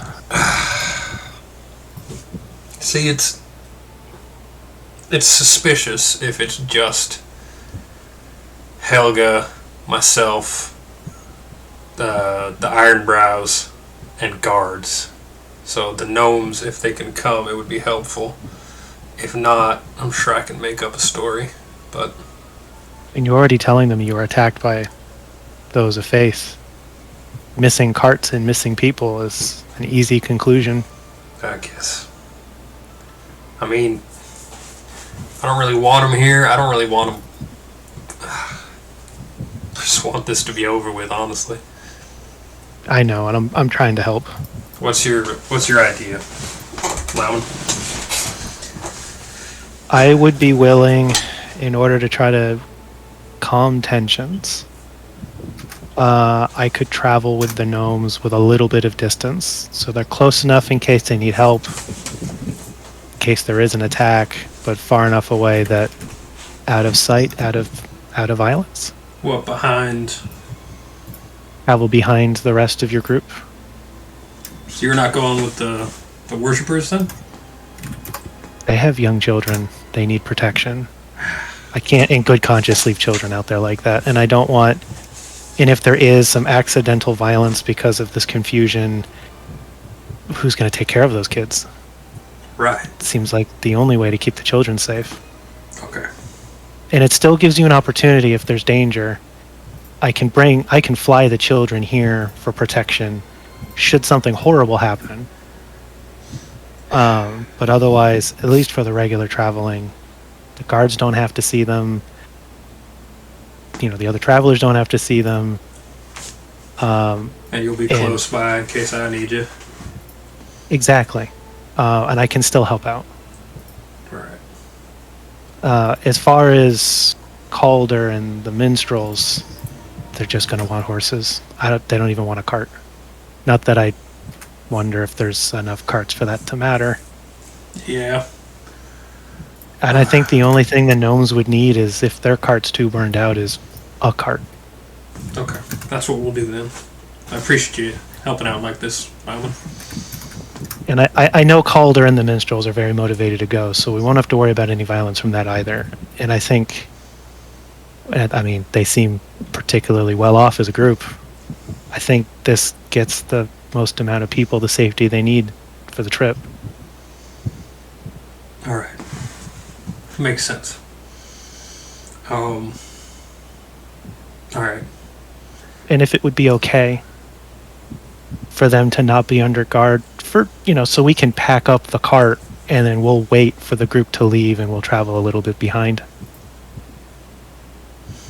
You see Blake nods. He inhales. All right. Thank you, Lyman. He shakes your hand and walks into the center of the disparate groups. Everyone kind of turns towards him. He says, all right, here's what's going on. The worshippers and anyone else who wants to is leaving now, as soon as Theodore and Gorma get back with the horses.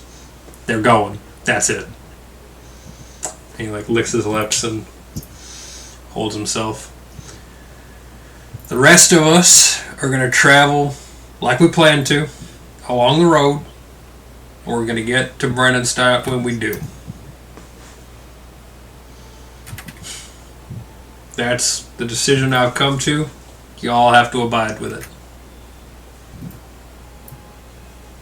And you see just a moment of hushed whisper, and the dwarf with the halberd comes forward and goes, yeah, alright, sounds good to me. And the rest of the guards kind of fall in and nod. The worshippers kind of whisper amongst themselves, but shrug what else can we do?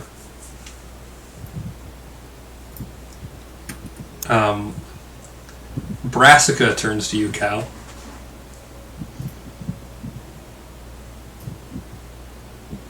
Yeah. Oh, Cal. I think I'm gonna stay and take care of those little gnome kids. Okay? That's a good idea. Hopefully you won't get blown up again. I didn't get blown up. You got blown up. Oh, you were in the AoE when it blew up. Oh, wait, hold on a fucking second. She takes double damage from fire. Yeah. Shit. She is a talking bush. And she took nice. full damage. Did she fade from existence? Wait a second. So she would have taken 32 in one shot. Yeah. Hold on. So she might not turn to you after all. Which means Her ghost turns to me. Which She doesn't might know turn to she's you. dead. She might turn to you as the wind blows strongly and her body rocks slightly. Yeah. So I don't want to go. you'd see she says that, and she's got a hand on you, and you notice for the first time that there's blood leaking out of the side of her.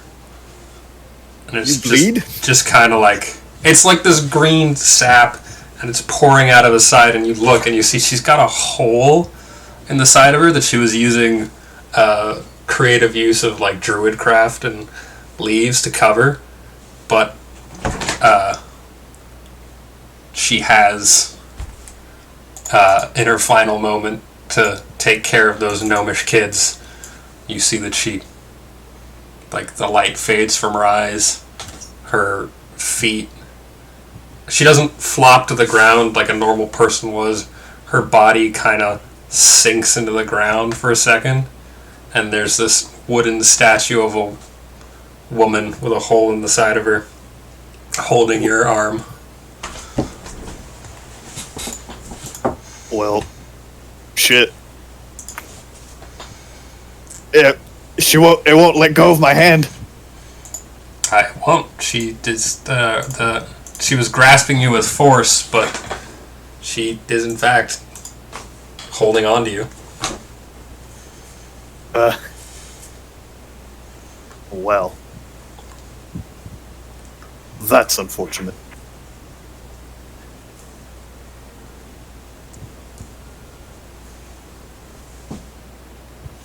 Theodore and Gorma return with the horses. They managed to round up almost all of them. They're missing like 6, which aren't necessary for the amount of people and the amount of carts. So hold on. Blake and Helga will share a cart, forge cart, prostitute cart, gnome cart, guard cart, 10. All my companions are kill. 10. Your secrets die with them. Good, good. All my friends are dead. Push me to the edge. Everything has proceeded exactly as I have foreseen. There it is. So, they come back with 7 horses, and Blake instructs them to hand them out to you guys. Use guys. So, to ride double.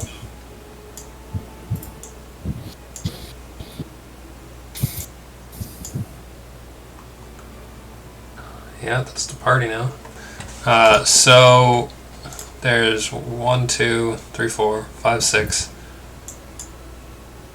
Dead. 7, 8, 9. So there's 9 of you and 7 horses.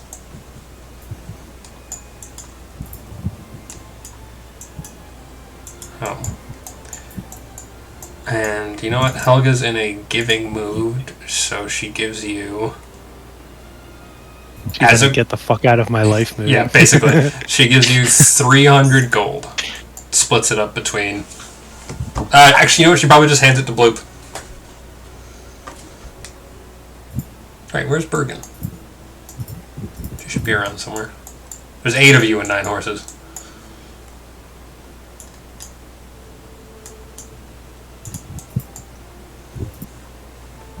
No, wait, no, there's not. There's 7 of you. Oh my god, I'm losing my mind again, guys. Help. Can't lose what you never had. Oh, lead's not on. Okay. There's the 2 children. Cal, River, Bloop, Lead, Goratrix, Bergen, Ilvon, Granny Blue.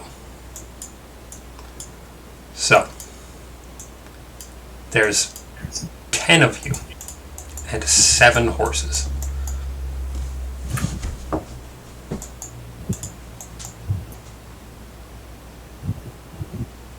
And you are given 300 gold as a group and about a week's worth of rations for each of you.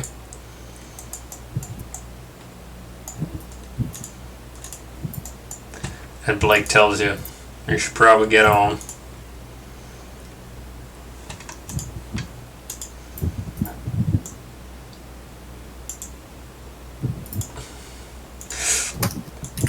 I've been popping this entire time, but I haven't seen it. Oh no. So I got 300 gold. Yes, you get 300 gold. As a group. As a group, but they give it to you because Blake understands that you're the, I don't know, the navigator. And then a week's worth of rations are handed out to each of you. So it's a total 21 rations times 10, so 210 rations. What?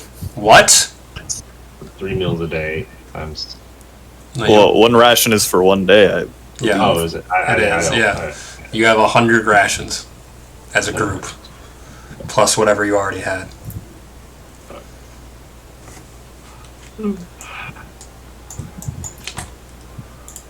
So, who would like to be riding with who?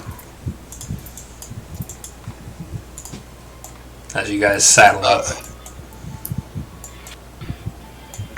I think I think I'm gonna I can put ride my- on Carbuncle.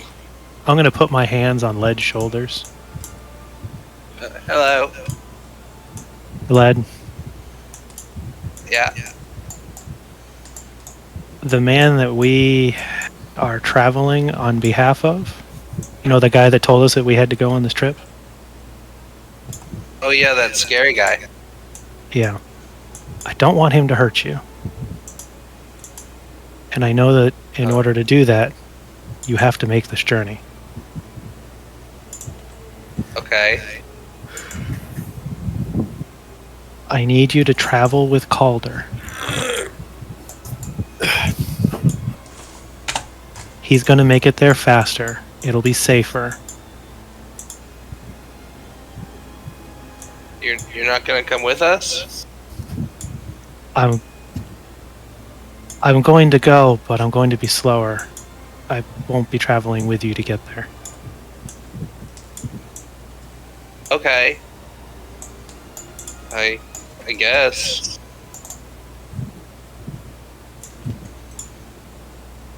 I mean, if you're sure. For you, I'm sure. I'm sure Calder and Carbuncle will keep you safe. Plus, after the whole pedo accusations, he needs to keep a bit of a distance from you.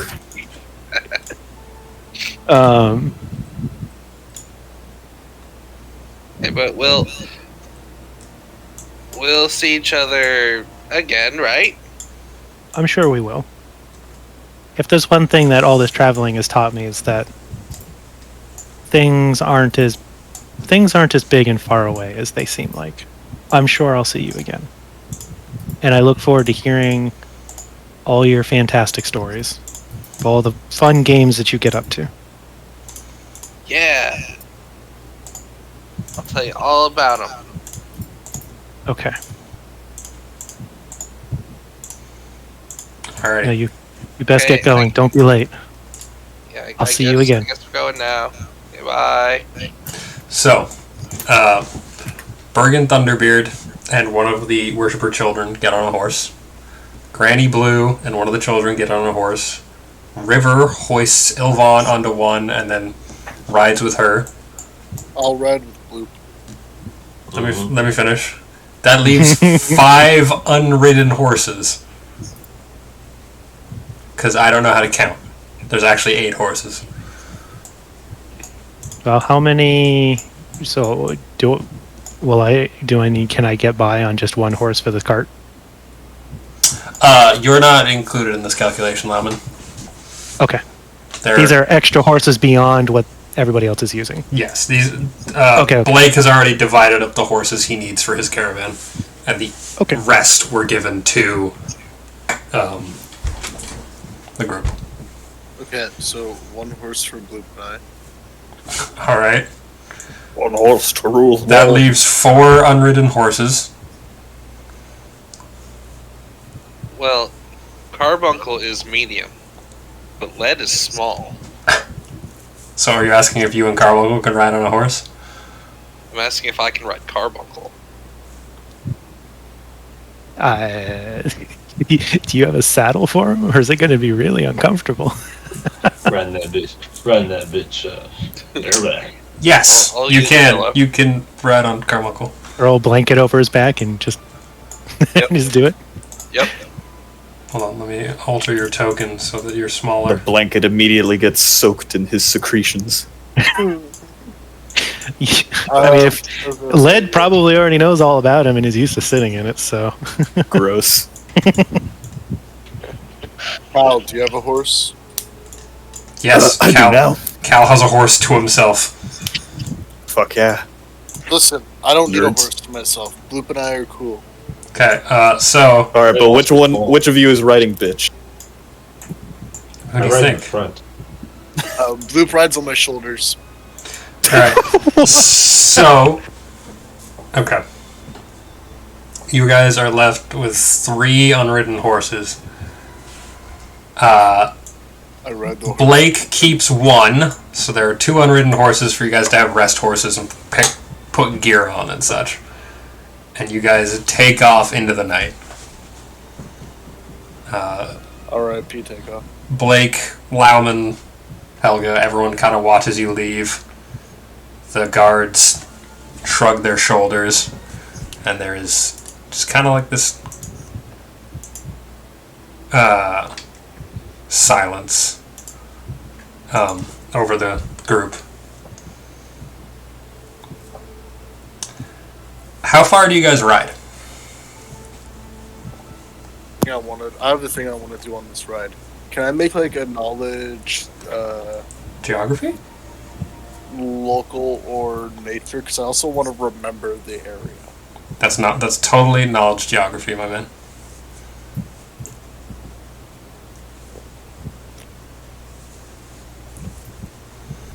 You can remember the area though because it's about 3 hours travel from the monument you guys saw earlier in the night. I'll tell you what I want to do. I want to bury the corpse. Tell you what I want. What are the Okay, so you ride for like how long? Or do you bury the cords before you leave? I want to bury the corpse in between the caravan and wherever we're going. Okay, so you ride for like an hour, hop off your horse, and start digging some holes. Yeah, do we have a map or something we're following? You're looking at the map right now, are you not? Okay, yeah, then I'll just mark it on the map wherever we are. And then Okay. You're like here. You started here, you've traveled about a day. Okay. And you bury those cores, those broken enforcer cores.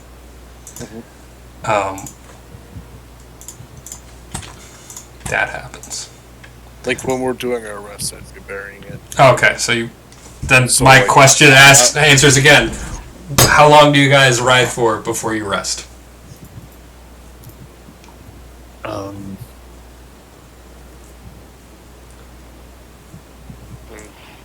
We're not running from anything specifically, just until Well, I'm running from I would something. imagine. I would like to ride as much as we can before we absolutely need to rest. Yeah. Okay, so you guys can go for like another 4 hours before you guys start to get exhausted. Okay.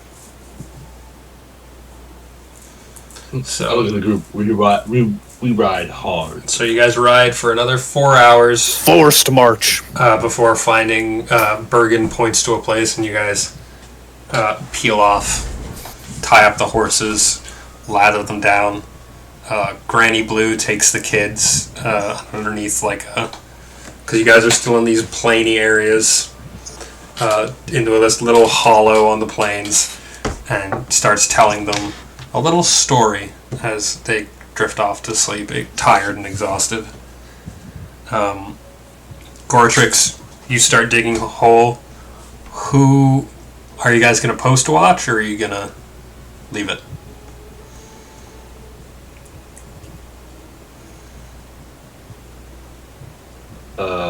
I will do watch.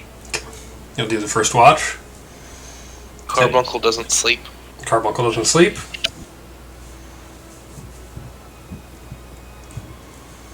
Alrighty. Bloop is doing the first watch. Does anyone want to do second? Sure. Cal will do second watch.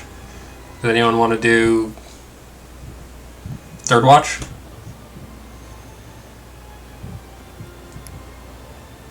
Okay, one of the NPCs will do the third watch. Does anyone want to do the final watch? Sure. Okay. Not Goratrix. He needs his beauty sleep. Alright. Oh, okay, I guess not. Alright, one of the NPCs will do the final watch then. Everybody kind of lays down exhausted. Bloop, give me a perception check, baby. As you guys shovel some cold rations into your face and then pass out. Perception. Roll. Normal. Nat 20. Okay. Alright, so you see Is that what that number was? I couldn't tell. Yes, I seriously. see everything. Alright, so you see two things. Which one would you like first? One or two? Do I get both? You get both. Which one do you want first? Give me that. Alright. Lead. You're laying down, you're hugging Carbuncle, who never sleeps. Mm-hmm. He licks your face so that you wake up, Okay. And you watch. He gets your attention, and you see his top mouth opens, and Gross. he drops something in your palm. Oh, what's this? It's a little box. You can't quite make out the colors of it during the nighttime, but it's this little box. A wee box. Is it vaguely compass shaped? It is vaguely compass shaped. I was thinking that same thing, yeah. Carbuncle! That's amazing. It is. I had suspicions when I did that perception roll, but I was like, but Lauman's not going to give a shit about this, so whatever. Alrighty. So, do you open it, or you just like keep this box in your hand? Oh yeah, I'm gonna open it. Alright, so you open it, and you see it's a compass. The dial and housing are made of this white material that's like nice to touch. And you watch as the dial just kind of spins. The needle points in seemingly random directions, but then it spins again, and it points, and it spins somewhere else, does a complete circuit, and then it points first north, then northeast, then east, then southeast, then southwest, and it just kind of does that for a little while. And then Carbuncle touches it with his nose, and the dial lifts up out of the compass and spins and spins and spins and points directly east-southeast. Oh, And This is junk. on the it's box, broken. on the housing itself, lighting up on the outer casing, is the symbol of an axe with horns curling up over it. And it stays that way for 5 seconds, and then the dial goes back into its housing, and it spins, and it spins, and it points north and northeast. And Carbuncle takes his nose off it, and it doesn't do it again. Oh. Do you want to go the way it pointed a minute ago? Carbuncle shakes his head. Oh. You just give me a sense motive. Okay. Oh God. Ooh. Okay. You get that same feeling. Whatever this compass points towards when he touched it, it's the same feeling as when he thought of you as his father.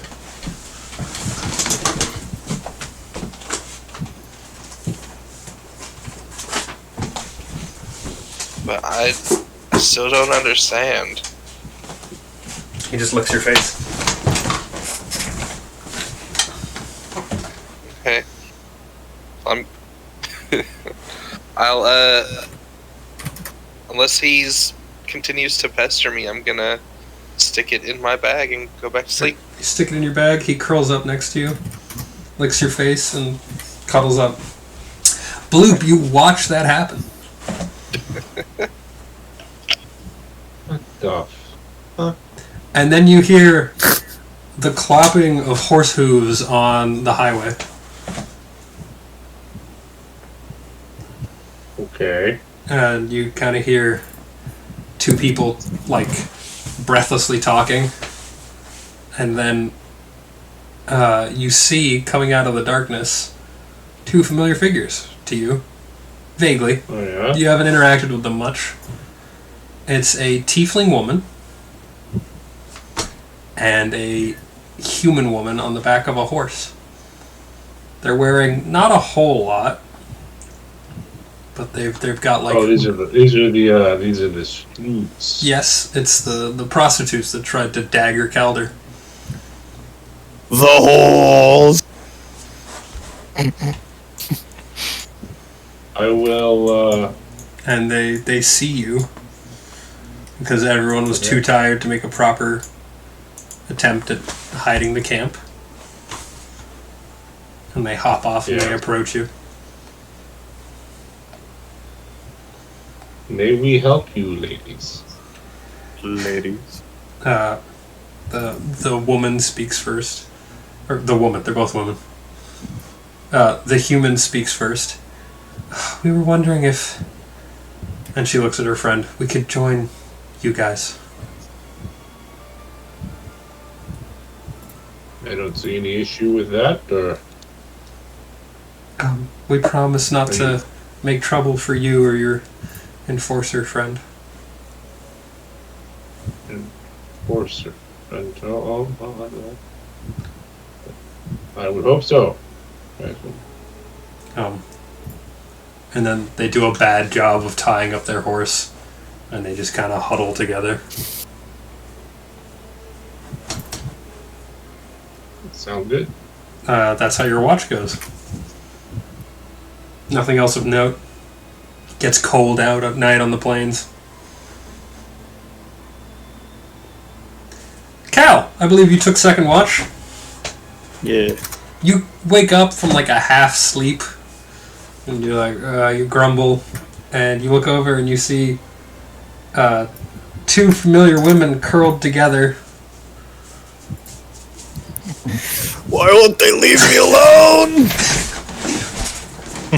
You see two. Right. As I lay back down, I look at Cal.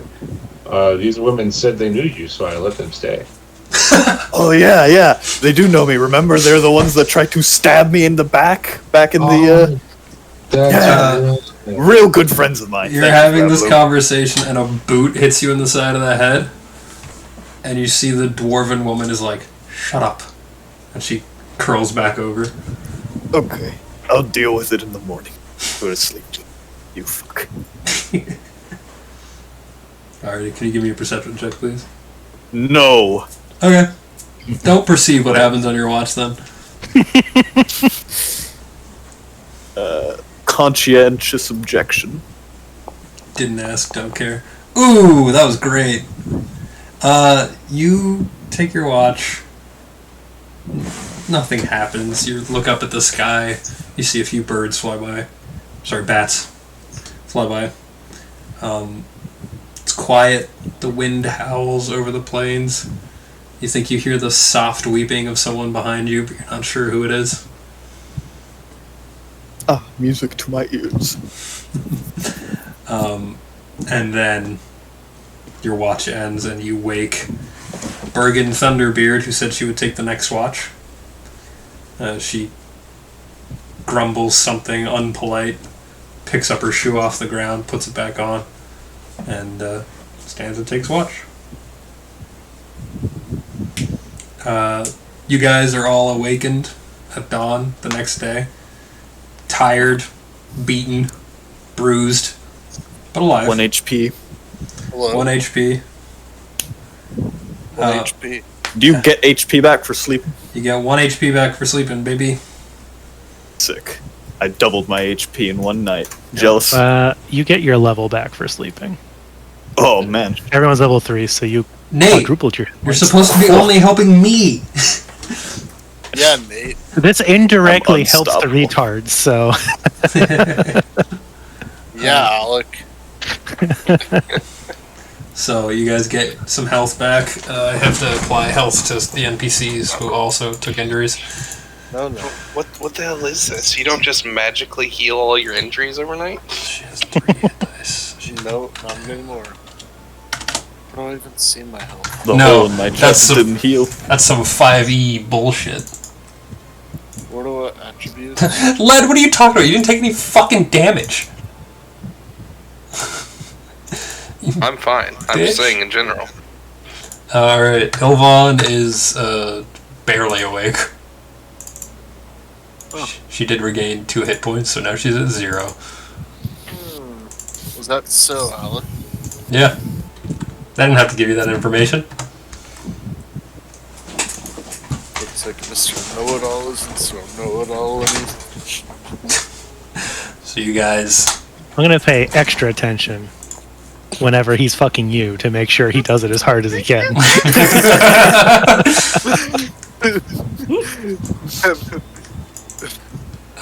So you guys wake up.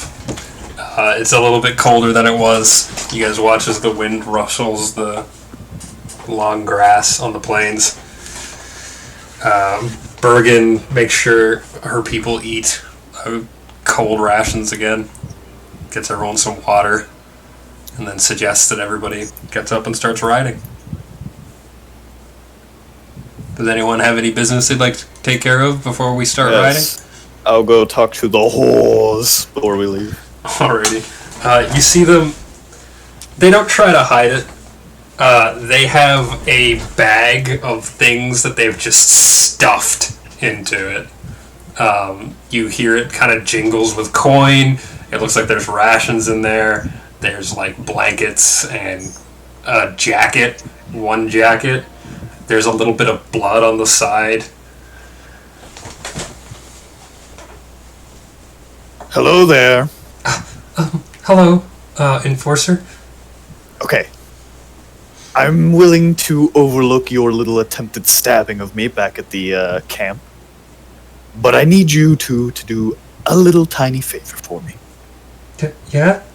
Don't mention to anyone, unless I say it's okay, that I'm an enforcer. Okay? Don't tell them anything about me. Across the little hollow that you guys are in, Granny Blue starts cackling. And like the two kids that were like fully asleep on her lap like start up like, huh! The tiefling, Tootie, nods. She's like, we won't say anything. We're sorry. Good. Then we have an understanding. All right, let's get going. Okay. And they'd like poorly put the saddle on their horse, and they're trying, is what's important, I guess. I'm gonna go to Goretrix and Bloop and be like, keep an eye on that old bag, by the way, while we're on the trip. She's kind of weird. She starts cackling again. Keeps doing these weird evil laughs whenever I talk. It is very evil.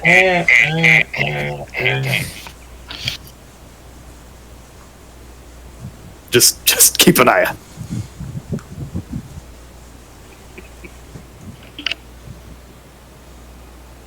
Right. All right, so we ride. Alright, so you guys mount up and you ride for another day. You have another cold night. You don't encounter anything on the road this day. It's pretty quiet. Just the wind. And there's a little bit of complaining from people about, their cheeks hurting from the horses and all this stuff. But you guys have another... Well, stop kissing the horses then, fucking idiots. Granny Blue cackles even louder. And you guys just kind of spend another day on the road, getting further ahead of where you were. And that's how things progress for about 5 days. You're starting to run low on rations. Only another month.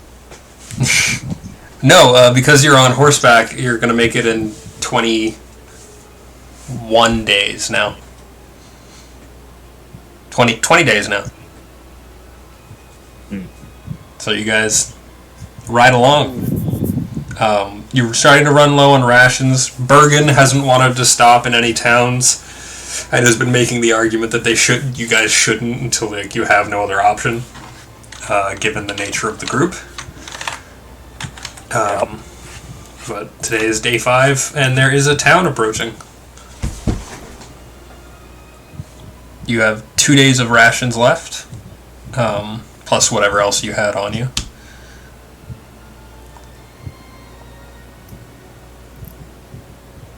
Goretrick, can you identify items by yourself?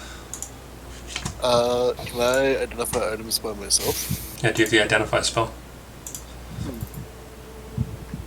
I don't think so. Identify gives you a +10 bonus on a roll that you can't make. Is it Knowledge Arcana? It's a bonus to spellcraft rolls to identify magic items. No, I don't have it.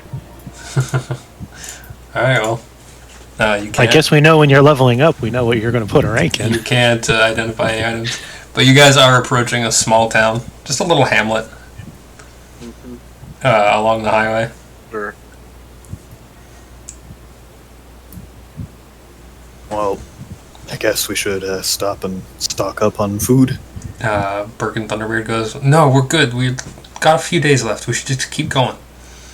Is there another town on the way? We don't want to run out of food, in the middle of nowhere.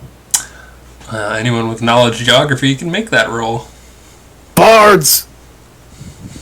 No. You can't make it roll. I only have local and nature. Other bard! What's the question? Knowledge. About geography? Yeah, No way. they want to know when the next town is. Can I not roll and just tell them how far it is? Since I've already kind of done this. No, you have to roll. Okay, not roll and just give them the wrong answer. Fun. I could do that. That does sound like something I would do as well. Alright. 18, you say. I do say. You're thinking about it. You're thinking about where you've been, the towns you've passed, how far you are from Jewel After Club. This town is Bugentainstedt. The next town is 4 days away.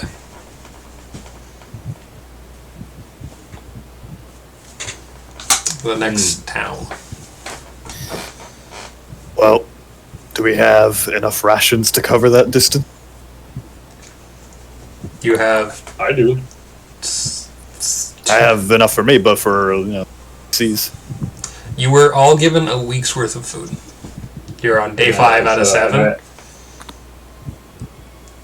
I split it up amongst everyone. Yeah. Yeah. You're at day 5 out of 7. And the next town after this one is 4 days away. Hello? Hold on. I gotta do math now. Ugh.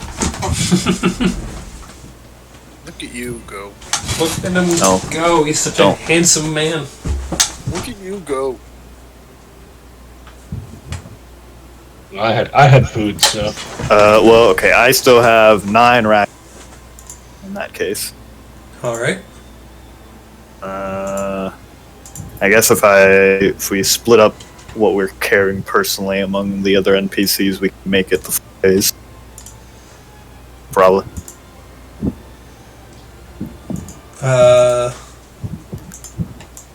What? You have how many rations? I have 9. Loop has more, I assume. Bloop has I have 12. 12. 1, 2, 3, 4, 5. I don't even know how many people are in the party right now. 6. There are 7 NPCs. And 5 PCs. So 9 and 12 is 21. Divide that by whatever I just said, 12. You got an extra day.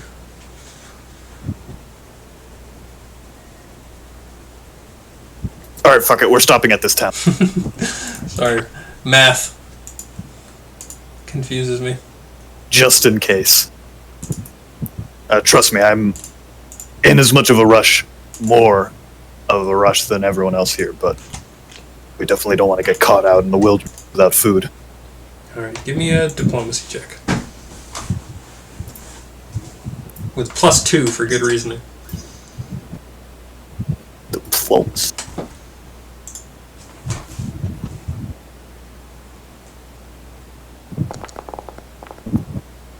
Nice. What the fuck? What? Jesus Christ. Okay. So you say that and you watch as Bergen's face, this kind of squat, angry dwarf, thinks about it again, and is like, damn it, alright, fine. go into the next town. And as you guys, you're on the plains, so it just kind of appears suddenly. You see this small little town, maybe 100 houses. No, maybe enough houses for 100 people. Comes into view, and you guys veer off the main highway onto the little side path that lets you go down into the wooden palisade. And that's where we're going to end for tonight. As you guys approach the town of We Boonton State. survived, everyone. Well, Oh wait. not all of us. Actually, three Moment of of you. silence Three for of the you. NPCs. 3 of you died.